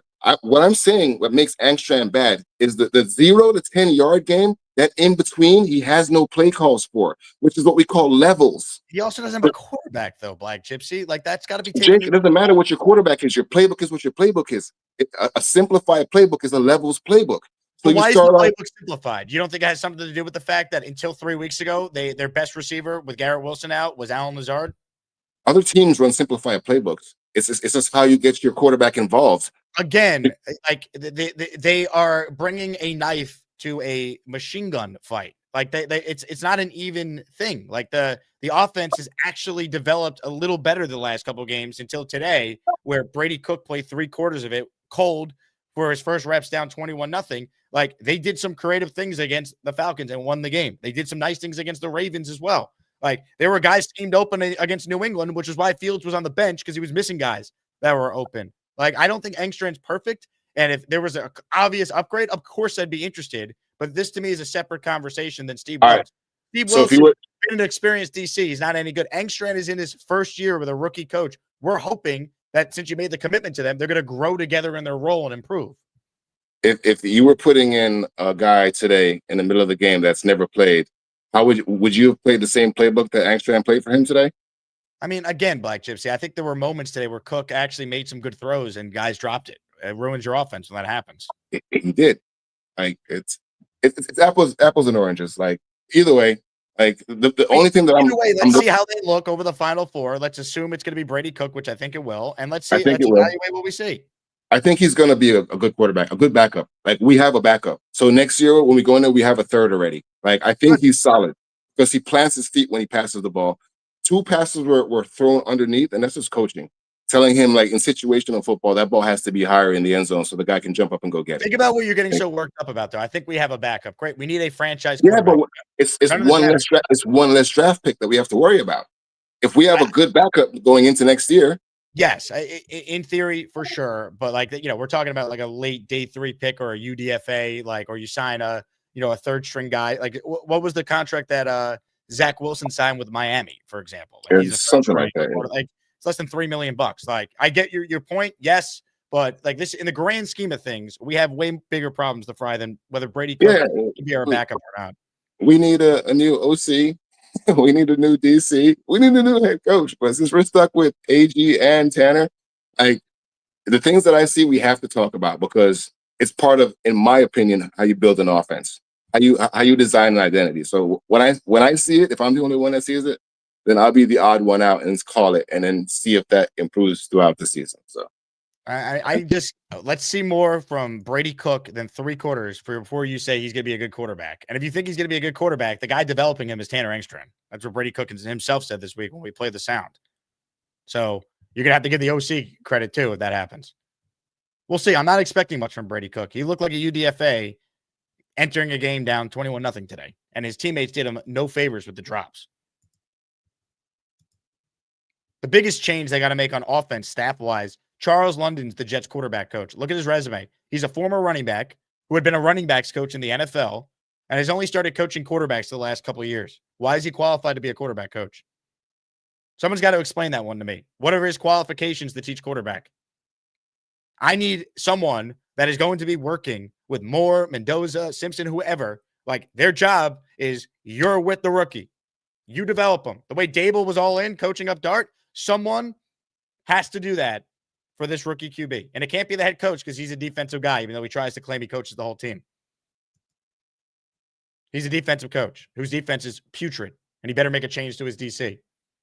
But ultimately, I think they could revamp their offensive staff in some key areas. QB coach, senior offensive assistant. They tried to get Todd Haley. They ended up with Scott Turner. There's got to be someone like that. Yeah, I'd give a blank check to Jordan Palmer, who works with these guys when they declare for the draft all the time. Right? He's Darnold's coach. He's Allen's coach. He's all these guys' coach. Blank check. You come be the guy to develop whoever we take. Big fella, super chat. The team we need to worry about at this point is the Raiders. Root for Shador and Shuck. Agreed. 21-7 right now. Broncos leading the Raiders. The Raiders' winnable game left is against the Giants. Hopefully they beat the Giants. You'd rather the Giants be in front of us than the Raiders. Raiders need a QB. Giants don't. You can make a deal with the Giants. The Raiders is tougher. You might still be able to make a deal with the Raiders, though. They strike with Tom Brady running things there. Like, how do we know he's not going to be, itching to try and get like a veteran quarterback or something? Right? He met with Matthew Stafford at a ski resort this past offseason to try and convince him to go to the Raiders. Like Mark Davis is a moron. He has no clue how to. He has no clue how to do anything. He doesn't know his ass from his chin. He just has a weird haircut and he's a billionaire. All right. He lets other people run that franchise. Look at the amount of coaches and GMs they had in the last 5 years. So they'll do whatever Brady wants them to do. So I'm not convinced they're even going quarterback. Tom might be like, hey, if we can get this veteran, we can win. Tom's the reason they hired Chip Kelly. He was the reason they were supposed to be able to get either Ben Johnson or Mike Vrabel. Remember that? The Brady impact. There was like a scathing story in The Athletic where people behind the scenes were talking about how, Brady promised all these things when he took over there and he's done nothing. He hired Alex Guerrero to be like his eyes and ears in the building when he's not there. His old trainer and business partner. He brings in Pete Carroll, who's 74 years old, has no future there. It's been a disaster. They make Chip Kelly the highest paid offensive coordinator in sport. He's already fired. He didn't want Sam Darnold. That was his decision when they were evaluating options. He said no to Sam, so they made the trade for Geno. How's that working out? So the Raiders are a mess. The idea that they have this great plan and they're a lock to get Mendoza, you know what? Go screw yourself if that's your thought process on Bang Mateos of the world. All right? We have no idea how any of this is going to shake out. All right? The Texans, I was in Houston doing afternoon radio. Remember the Texans won that game against the Colts in week 18? Oh, they blew the number 1 pick. They're not going to get Bryce Young now. Oh, how stupid are they? Lovie Smith is a hero in Chicago, right? The Bears ended up with the first pick. And then they made the huge trade with Carolina. Remember that? No one thought Houston was going to win a game. They did. The idea the Raiders can't win another game here. Who knows? Tennessee was never going to win another game either, I thought. They won today. We don't know. Let's take a breath and see how it plays out. I need to take a breath because I'm sick. Jay Buku says, QB 2026, Jeremiah Smith 2027. That's the plan. They got to get the QB this offseason. I agree. As far as Smith, yeah, I mean, he's a stud. So I would love him. Big fella says, get rid of the linebacker, Coach Curry. He sucks. Does he suck or his linebackers aren't good scheme fits? I don't know. Maybe a combo of both? I don't know. I do know with Robert Saleh, you could say whatever you want about him, but he hired a good defensive staff. We saw true player development on that side of the ball. The issues were offensively, but defensively, look at Quinnen now with Aaron Wycott again as his D-line coach in Dallas. All of a sudden, Quinnen looks like Quinnen Williams. He got worse with Aaron Glenn. Sherwood got worse with Aaron Glenn and Steve Wilkes. Right? Like, who got better on defense this year? That's the thing. Like, the Jets started 0-7. They started playing a little better, but then we started grading on a curve. Let's not forget what the expectations were for this team. It wasn't to be a 3-win team, but at this point, I don't think we could argue that it's not it doesn't behoove the Jets to lose out and finish as high as possible at this point. They're starting a third string UDFA in all likelihood next week. Spencer Green says, Gypsy knows more than Jake. Spencer, I do know this. You owe me $100. Where's my money? Where's my money? Where's my money? Where's my money? Now look what you've done.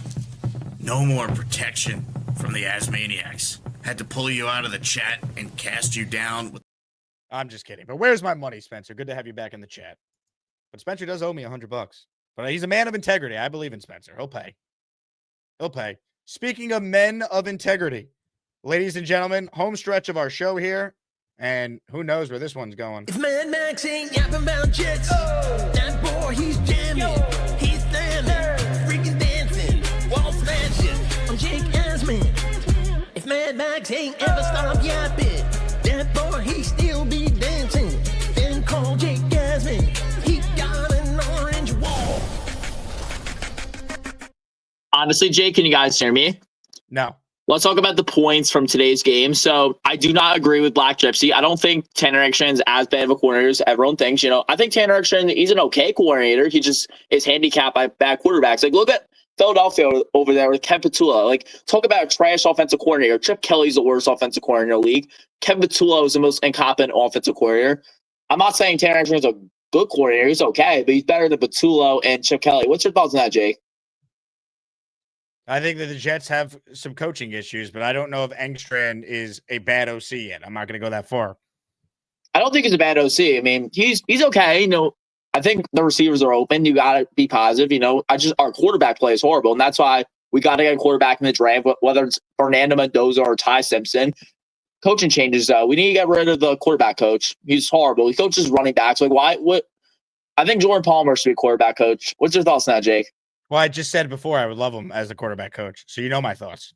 I agree with you because you know what? He coaches all these quarterbacks. He's Sam Darnold's quarterback coach. I've defended Darnold for years. He was like, because I was like one of those Darnold truthers. He was like, because I thought he was going to be a good quarterback for the Jets. Gase was a horrible head coach way back, and now he's a good quarterback. You know why? Because he has proper coaching. You know what? We got to have good coaching if we draft the quarterback next year in the draft. We don't want to have a running back coach as a quarterback coach if we're drafting Fernando Mendoza or Ty Simpson. I haven't really evaluated the quarterbacks yet, Jig. I'm not like the biggest college football fan, but I am rooting. I hope that the Jets can find a quarterback in this draft because right now our quarterback play is not good. Justin Fields is the worst quarterback I've seen in the National Football League, and then Tyler Taylor is below average. Brady Cook is looking all right. I mean, he wasn't terrible. He just had no prep. Jake had no prep, and he played decent for his first start with no prep. Defensively, however, we were terrible. Our defense is terrible. Our defense is total inept with creating interceptions. It's so bad. The one guy, the linebacker has interceptions, should have caught the ball. Be like, I'm just going to drop the ball. Could have got an interception. Even the announcers was like, the football gods, Angel Catalan and Tiki Barbers, all the football guys just don't allow the Jets to have a turnover. You know why? Because Steve Wilks is an embarrassment of a defensive coordinator. I don't think Steve Wilks is not making the error. If you have 0 interceptions the entire season, you should be fired, honestly. And whatever the defensive backs coach name is, I don't even know, Jake, has to be fired. How do you have a defense that has 0 interceptions? Even Beast Breaker will have an interception right now. Get Beast. Is Beast on the line? Hey, what's up? Honestly, Beast, did you see that player trying to get an interception today? Did you see that player get an interception? What do you if you were that position, Beast, would you have gotten the interception? Honestly, if I didn't have banged up ribs right now and a sore back, I'd be gliding through the air like a cruiserweight on speed dial. But I already made my point loud and clear. We need new talent. We need new faces, and Steve Wilks has to go. He's not qualified for the job. He doesn't. He hasn't shown me nothing. He has not. He doesn't have any credibility. I'm sorry, but Aaron Glenn has to hear these words. Get rid of Steve Wilks. He has to go. I'm sorry. His qualifications are very piss poor and invalid. I agree with you, Beast. And the Jets are back to they're sleepy, boring. So honestly. Not getting the job done, lazy, lackadaisical, very lacking, and no participation, not even any teamwork on this team. This team has nothing to work with. It's because what I was saying is that, the teamwork is terrible. Why when you tackle him, it's like you have 5-10 yards of carry, extra yards, and the Dolphins. McDaniel showed you how to scheme an offense. I mean, I think Tanner can be a better offensive coordinator. I think Tanner will be better when we have better quarterback talent. But so far right now, I think our defense is worse than our offense, honestly. And what do you guys' opinion on me doing a backflip through this orange wall? Thank you, Mad Max and Beastbreaker. All right, we had some controversy to address now. Spencer Green says, you sent me an email about locking in the bet. I didn't see it. And then when I saw it, shit, you said it wasn't locked in or something. If you want the 100, I'll gladly send it.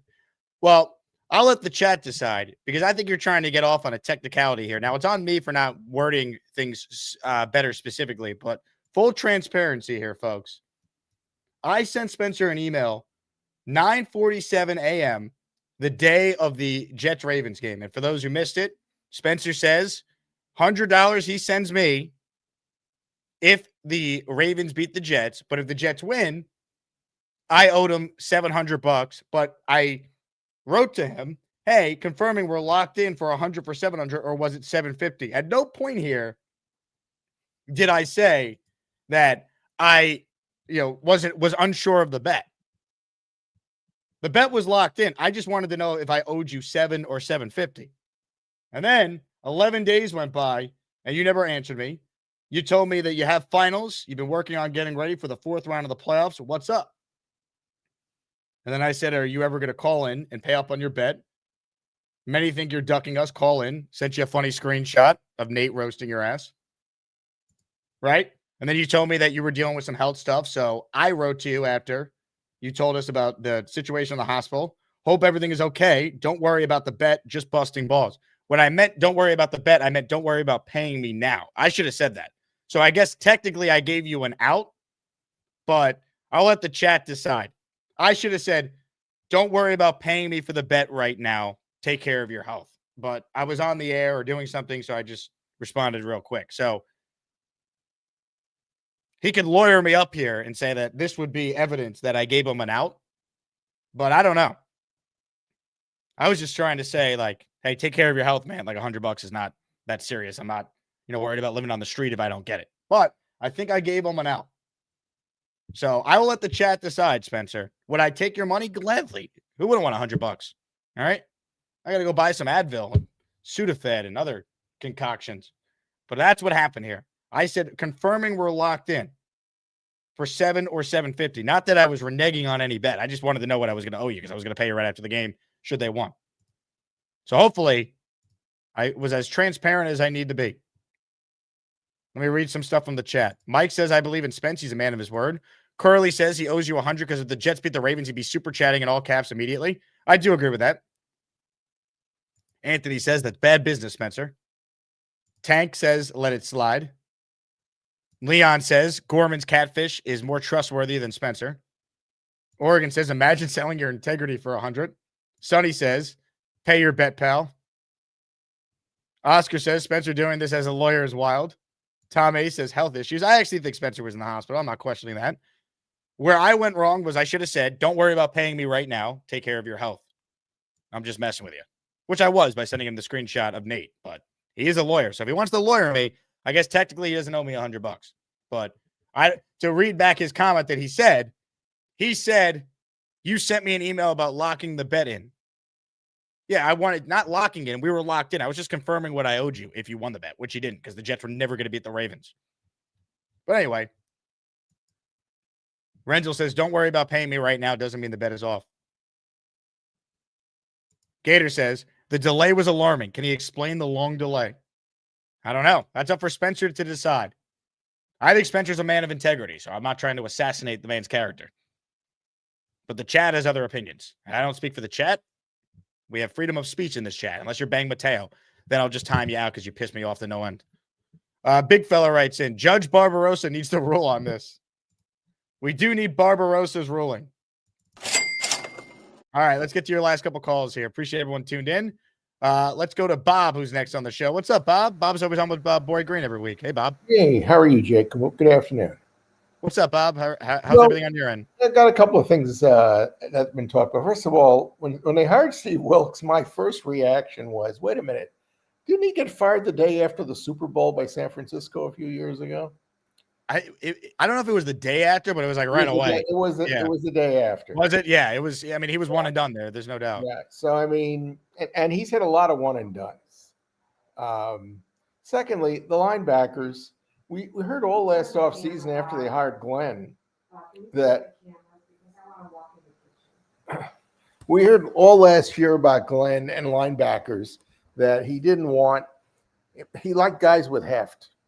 And you can see the reasons now because every time they break through the line, they're 10 yards down the field before anybody else ever hits them. So they need some guys who can really plug that gap and not get pushed out of the way so easily. And I like Sherwood and I like Quincy, but Those are not his type of guys. And clearly, we're going to see some big changes as far as that goes. The thing about the quarterbacks today is that if you think about it, they have an offensive system, but the offensive system that they want to run with Justin Fields can't be the same one they want to run with Tyler. And it's certainly you can't run the same one, with Cook that you did with Tyler because of the lack of experience. Because Tyler can do anything. You can have him run any play, and he's comfortable with it because he's done it all and he's seen it all. Cook didn't even probably get to practice 10% of the snaps this week. And you saw it with the one center snap exchange where he, it just didn't have a grasp of whatever was going on there. Yeah. Plus, he came in. That was probably because he came in cold. I didn't think he was very good at all. He doesn't know how to handle pressure. When he steps up in the pocket, it just seems like every time he does that, he's waiting for the defensive tackles to come in on each side and basically crush him in the middle. He has to have some better feel for what's going on around him. And again, that comes with experience, and he doesn't have it. So we'll see. I wouldn't be shocked if he's their third quarterback again next year. Maybe they see something in him. But, is he an answer? No. And I agree with you the next couple of weeks. He's not going to win any games. In fact, I've been saying, on the other show on Fridays that I wanted him to tank for a long time because you're not going to get what you really need by trying to win games. And I understand the coaches want to win, the players want to win. There's no arguing that, and I understand that. But that doesn't mean you have to play your best players all the time in order to meet some goal that is clearly at this point out of reach. And the worst thing you can do, and we've seen this several times, is win meaningless games at the end of the year that damage your draft position. I don't want to trade the Colts pick in order to move up to get Fernando. I mean, hopefully they can get him without having to trade 2 first-round picks. That hasn't necessarily been the case. That's why losing helps you there, Bob, for that exact point. Exactly. And it depends how desperate the other team is or lack of desperation the other team has. And I agree with you.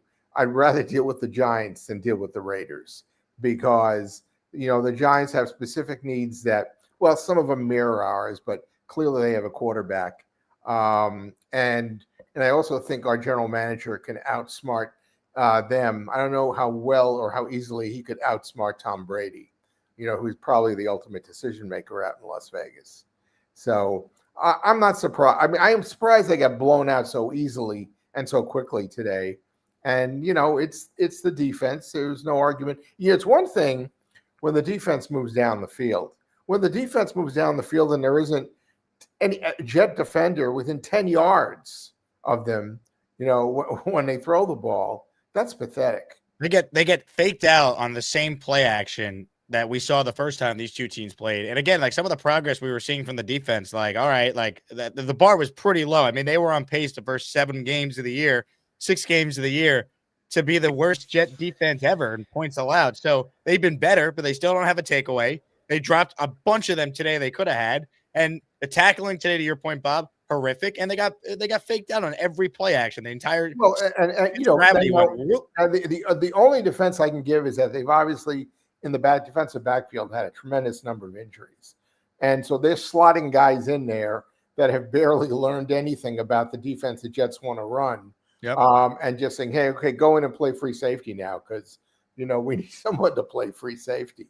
But the safeties have been bad the whole year anyway. I mean, last week we saw Pitts. How many catches did Pitts make at tight end for Atlanta? And that's the safety's responsibility. And there was no one to be found. And today there was just about everybody that won the tight ends, the wide receivers, and they didn't even bother really throwing very much to the running backs because they were getting 11 yards every time they carried the ball anyway. So it was a pretty pitiful effort.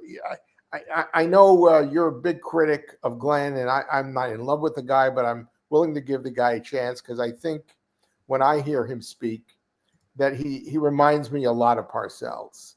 And if that's the kind of guy we have, I'll give him a shot because Parcells was not a winner his first year with the Giants either.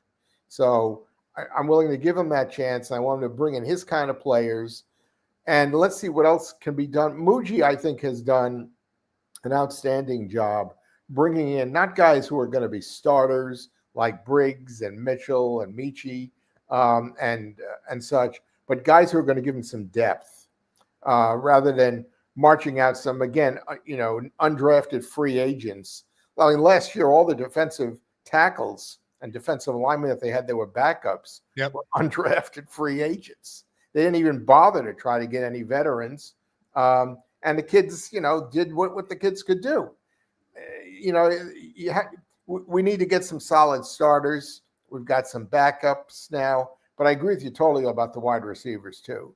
That last week, oh, my God, New York City went nuts. Mitchell, what a star. A star is born. And I looked at it and said, he's done it in one game. What's he going to do this week? Let's see what he does this week. And this week he did, basically nothing. Dropped a pass again. Michi dropped a pass again. Who knows if those guys are ever going to be something you can really count on? Probably not, but they'll be decent backups. So I'd love to get a quarterback in the draft. Hopefully they can get, as you mentioned before, into like a number 3 position. And maybe with that second first-round pick, if they can retain it, they get themselves a really good wide receiver. Yeah, and they have 2 second-round picks, Bob. They could package to get back into round 1, too. Yeah, exactly. I don't think you necessarily have to give up 2 1s. If you're trading from a 3 to get into a 2 or a 1, you don't have to give in, as much as if you have a 6 or a 7. No, yeah. If they're at 3 and they're trying to get the 1, it might cost you your second this year and a 2 next year, which you do in a second when you have an extra second this year anyway. Yeah, exactly. So, hey, another game. I look forward to Sunday because they only play 17 times, but I sit there and I go, okay, that's not surprising when they screw up. That's not surprising. And when they win and when they do something well, frankly, half the time I say, well, the other team's really terrible. And that's why they're able to do this. It's, you have to be realistic about the whole thing. I thought they were going to win 6 games when the season started. I didn't see how in the world Fields was going to be anywhere as bad as he's been. And because I've seen him here in Chicago for 3 years ago. And, he had 2 really nice games. And other than that, he was horrendous. He was never that bad here. Which concerns me about the coaching, Bob. And then, but they designed the system for him. They're going to let him play quarterback, which he had never done. Letting him play quarterback, and the guy never throws the ball. That's letting him play quarterback. Well, but even when they try to let him play quarterback, you could see they clearly realize that he's limited with what he can do. And now he doesn't want to play Wildcat because he might get a soft tissue injury. I mean, really, they should have just said, you know what, go to the practice squad for the rest of the season. They kind of did. That's what the knee soreness thing is, right? He might actually have to be active now because, of course, Tyrod gets hurt. Yeah. So he might have to be the backup Sunday. But I'm fully expecting to see Brady Cook be the starter next week. I was happy you also said before that you don't want to expend really much of anything to get the quarterback to really hold down the spot next year. I mean, who among the guys that are out there that are likely, to become free agents or available for next to nothing? Is there anybody there that stands out to you? I don't want to trade for like Mac Jones or someone like that. I mean, Gardner Minshew, Jimmy Garoppolo, it's not great. Just someone that could play the position so the rookie doesn't have to play right away. But we all know if it's Mendoza or more, we can't have play. No, but they're eventually going to play a lot, Bob. Like we could say in like a perfect world, he sits half the year. Usually that doesn't happen. So I just would like to go into the year where maybe at least the first 4 games for sure, you don't need that rookie quarterback to play right away. No, you don't. And you know what most impressed me about him last night, aside from the ability to throw long and hit his receiver, he's outstanding on that, and his short throws, to get 10, 15 yards at a time, is how often he smartly realized just throw the ball away. Yep. we'll go to the next down. Don't worry. That's his superpower, right? He might not have the most physical attributes, but his superpower is his processing, and he's really smart. You could listen to him talk. Like he's got a lot between the ears that helps you play the position. He does. Well, and he's a hell of a coach. It was a great article about that coach yesterday. I guess I read it in the New York Times.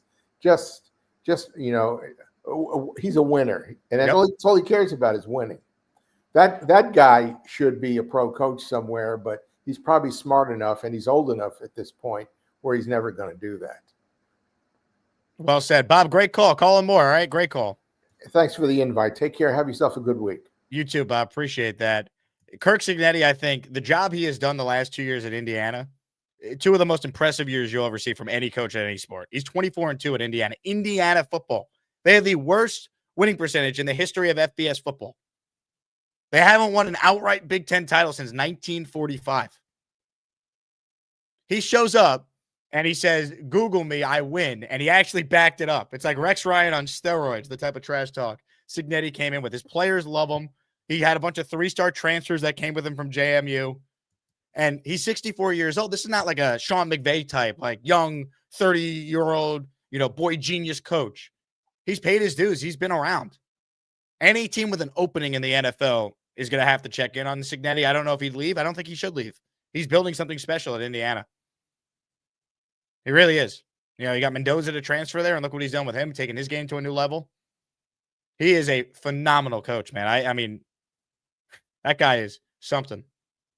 Indiana football is the #1 seed in the college football playoffs. Unreal. All right. I'm counting raffle names here. So last chance to get in if you want a chance to win a Joe Namath jersey, Joe Klecko jersey, Curtis Martin jersey, Wayne Corbett jersey, Darrell Revis jersey, Nick Mangold, or Keyshawn Johnson. Hey, Joe, question. Do they ever force a damn turnover? I gave Beningo and the great Tommy Keenan tickets to this game today. So Joe will be on with us tomorrow morning at 10 a.m. Before we get to that tomorrow and get to the raffle at the end of the show, let's say hello to Sky Drone, who's next up on the program. What's up, Sky? What's going on, Jake? How are you doing? How are you holding up today? Were you at the game? You look like you were. Yeah, man, I was at the game. I enjoyed myself. Unfortunately, the Jets didn't do much, but I do have to say that I would have to say I'm a believer in Engstrom. I think as the offensive coordinator is doing well, being that you have an undrafted free agent at quarterback, coming in on a cold day with basically no #1 receivers, no #2 receivers, and no rep time whatsoever. He got the ball out of his hand pretty quick. He did some decisiveness, and guys were catching balls. Guys were also dropping balls, unfortunately. But that shows that the coordinator knows what he's doing, because you get an undrafted quarterback out there making some completions in an NFL game. I don't know how many people feel about that, but I believe that we might have the coordinator that we need. I don't know. I know a lot of people. If he's the guy. I also don't feel comfortable saying he stinks when his quarterbacks are Fields, who can't pass, Tyrod, who's made of glass and is, at his best, he's somewhat competent, and UDFA. Like, I think there's guys getting open. I think he has improved in some areas. He's also in his first year. A guy like Wilkes has been there, done that. I think the game maybe has passed him by. With Engstrand, I'm willing to see it through unless there's an obvious upgrade I can get. But again, I don't think Mike McDaniel is getting fired and then taking the OC job with the Jets. I don't think that's happening. That's not happening. These guys are playing for him out there for Miami. You can see the difference in the past few games. It's a better Miami team that we played the first time around. But, once again, Cook was making some completions, and he probably had more completions in, 3 quarters than maybe Fields had in 2 games, So, that's it. I'm not praising Cook as the king to be, but I'm definitely saying that if your coordinator is teaching you and sitting next to you and coaching you on a short week that you just came in, I think a feasible quarterback is going to make this team a little bit better. I wish Brees would have helped out a little bit more on this game. I kind of felt like he was like in it, but not really doing as much as I think, like next year you get a rookie quarterback. You got Brees as your back if you re-sign him, and you want him to do more. You don't want, 40 yards, 10, 12 rushes for 40 yards when A-Chain was probably having like 4 or 5 rushes for 40 yards, Agreed. The problem is Brady Cook came in, they're down 21-0 already. Like the idea of being able to run your way back in the game, it's difficult to do. Even after the special teams gave you another 7 points with the Isaiah Williams awesome punt return. Yeah, I think when I'm at the game, I'm at the end zone where Cook threw the interception. I'm looking at the clock. I'm like, you know what? It's third down. Run the ball. If you get a touchdown, fine. If you don't, you let the clock chew out. You kick a field goal. You're probably down, a lot less. And you go in with a positive mindset that we were getting, the doors blown off, but we're only down by a touch, and unfortunately. They threw the interception. Now you go into the half with that in your mind, and you're still down, and you left points on the board. Yeah, I agree. I thought that was a huge moment in the game. Not that I thought the Jets were going to get back in it, but that was obviously a dramatic moment early to give them a chance. The pick killed them, and then there was a sequence in the second half. I wrote it down. Like the Jets, they're driving in the red zone. You have a bad drop by Mechie, then a false start, then an incomplete. You settle for a field goal.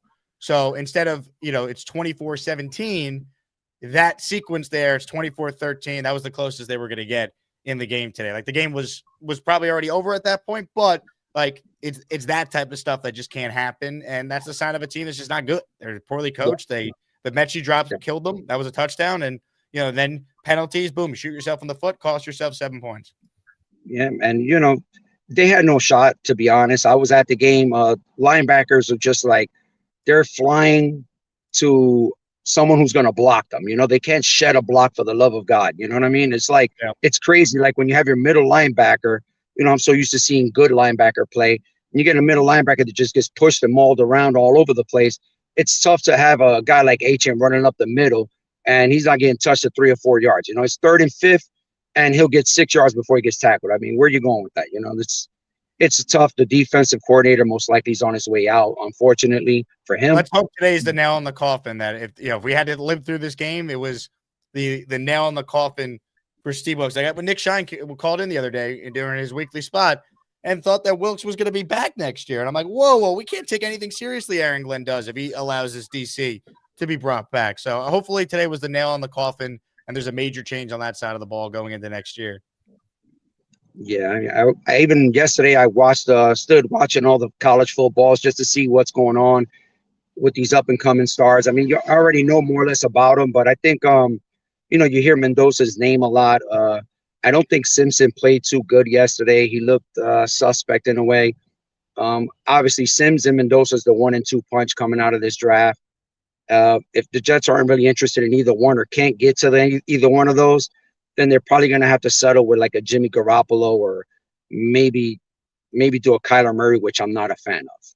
I think they will take a quarterback. It's a matter of if that scenario plays itself out, they can't get their guy, they win too many games, whatever.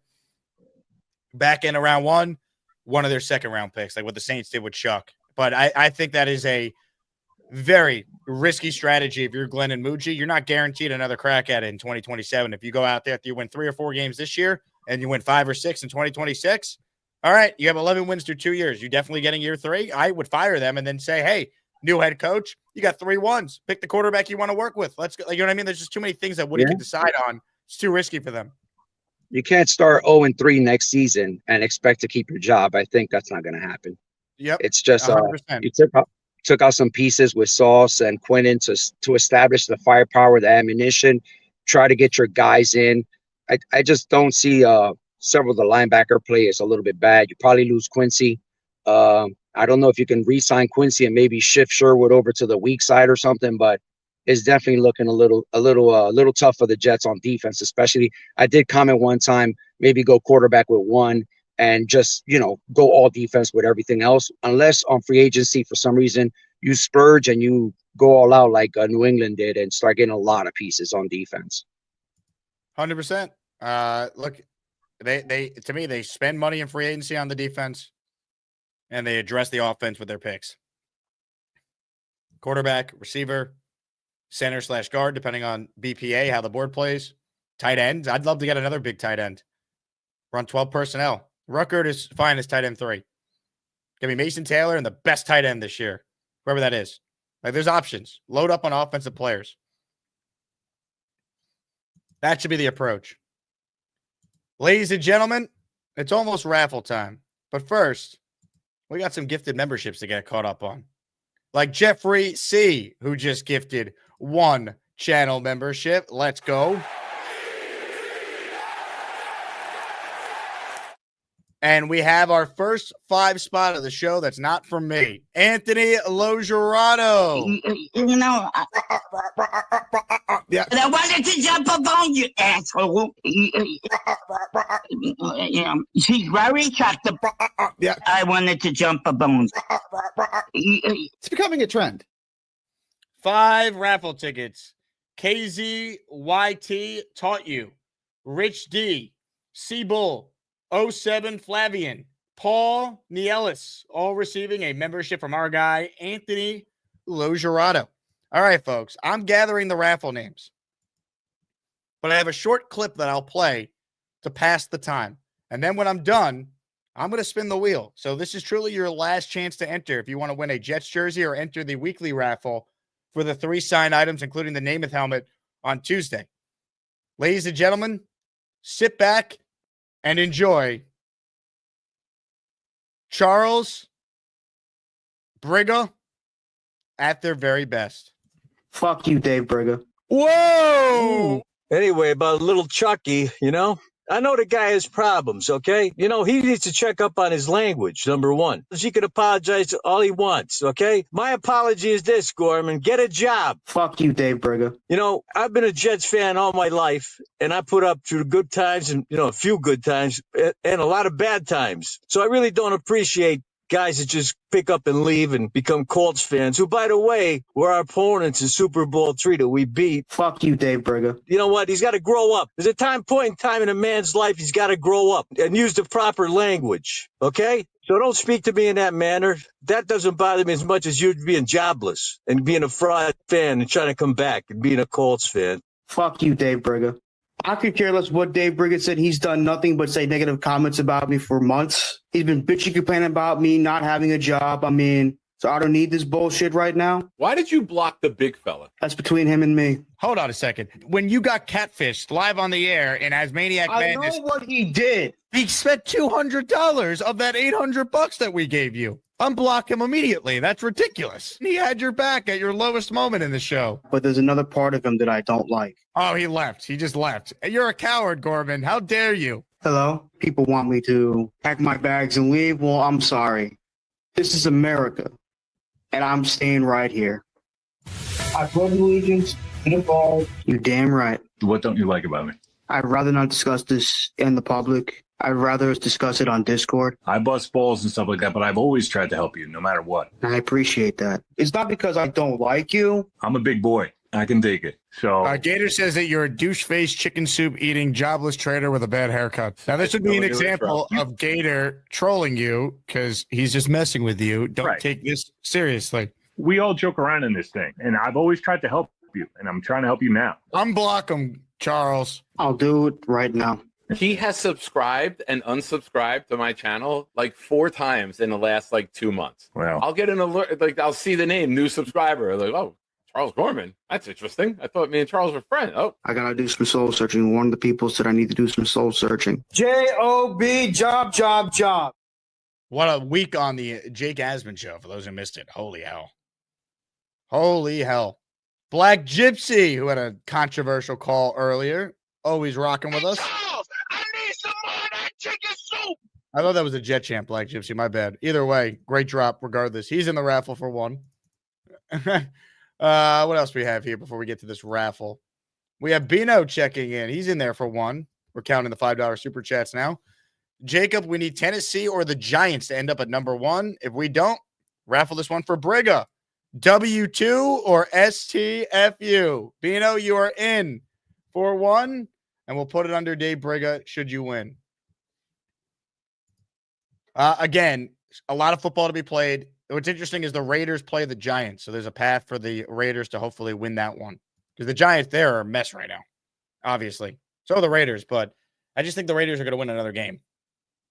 I don't know. Maybe they won't. But we said Tennessee wouldn't win another game, and they did. Things happen. Tattoos by Kevin McDermott says, put me in. Kevin McDermott, you're in for one. Hold on. I'm literally doing this on the fly here. Good luck to Mr. McDermott, who is in the Asmaniac raffle. All right. We have all the names in. Now, we got to spin the wheel. So we say hello to the official raffle spinner, a man that we call the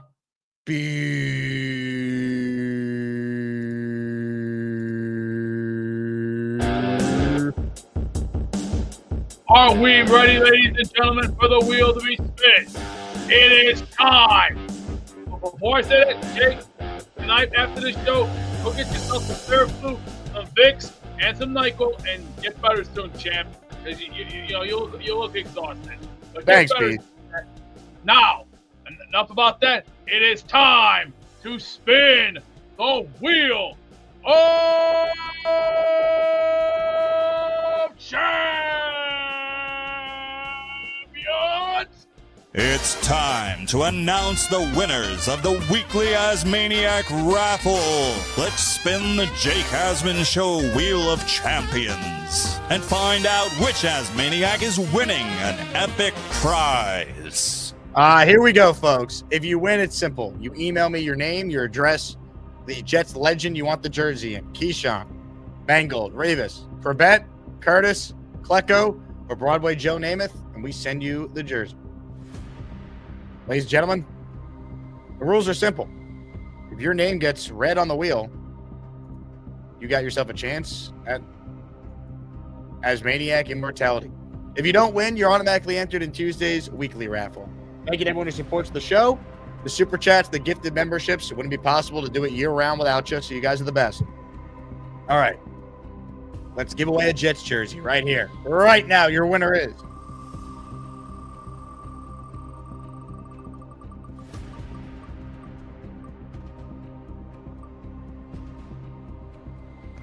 You got to be kidding me. Gator McCluskey. He donated the last one to Beast. What does Gator have in store for this one? Ladies and gentlemen, the architect behind amazing videos on this show, behind what we do here, is a raffle winner. Gator, this is for you. Yeah, I'm a tough son of a bitch. I've been through it all. I mean, I've been hit by a bus, still got back up. You've been hit by a bus. Let's start. What type of bus? Short bus? Public transit. The guy was an asshole, so yeah, I already took care of it. Don't worry about it. So what happened after he hit you? It got physical, so I don't want to talk about it. You beat up the bus driver? But I don't want to talk about that. I want to talk about that. Wait, hold on. And then the second thing is you said you survived an ear infection? 3 times. Wow. 2005, 2015, 2016. Survived. Hold on. This is a huge accomplishment. You're a 3-time ear infection survivor? No, that don't count. What do you mean they don't count? That's the past. This is the future. The future is... Unbelievable. Gator, congrats. He wants to give it to the great Dave Briga. Dave Briga, please email me on behalf of Gator, and I will get you a Jets Legends jersey. You pick the player. We'll make it happen. In honor of Dave Briga, I'm going to end the postgame show with a clip from the show the other day. If you haven't seen it, this is arguably the greatest Asmaniac Rumble we've ever had. Anytime you get Gary versus Dave Briga renewing their rivalry, it's as good as it gets. But the latest installment is something we'll be discussing for years, decades, centuries to come.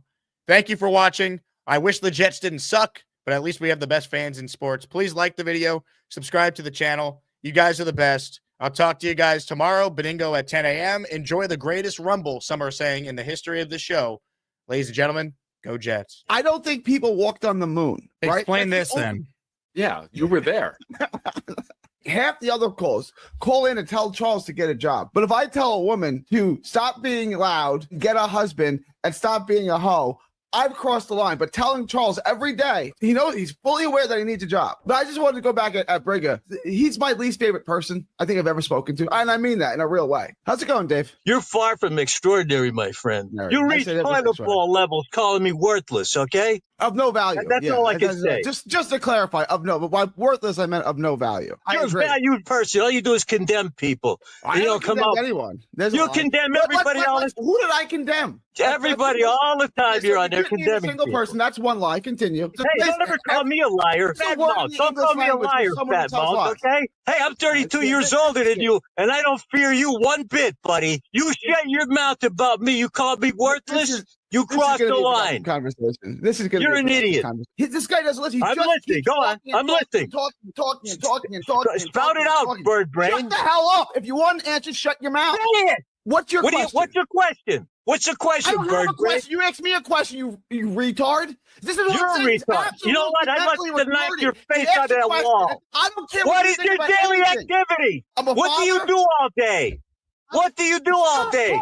When you ask a question, wait for the answer. Okay, answer. I've asked. I'm waiting. You're 74 years old. You have I'm no basic waiting. social skills. Just shut your mouth and stop talking. 74 years old and this socially retarded. Hey, don't ever call me retarded.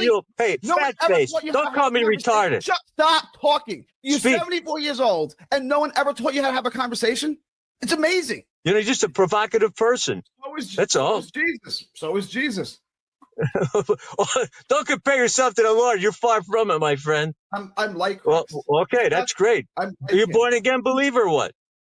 Of course I'm a born again believer. I was born again 13 years ago. Good. That's good to know. At least you got one thing going for you. One thing. I don't even like. I think you have a heart for Christ. I do. I just think you have no social skills. I think Christ can use you. I do.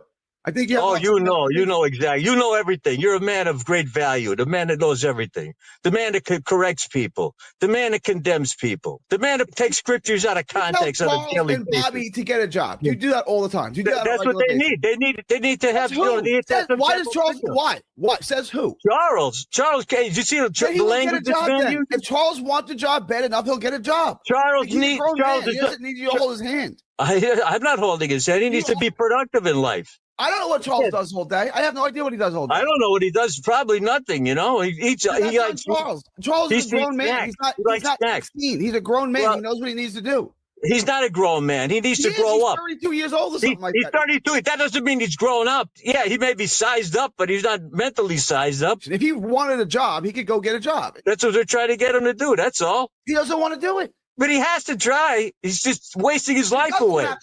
Not only does he not have to try, he's not going to try. He can't live like this forever. He might get so desperate that he becomes motivated, but he's not at that point. I can't do it for him. Well, we want the best for him, right? I want the best for him. I'll pray that God blesses him with motivation. I'll bless that God blesses him with a job, but I can't make him go get the job. I can't go out there and get it. He has to get to the point where he realizes that. You know, stop that terrible language. His language is horrid. Fuck you, Dave Berger.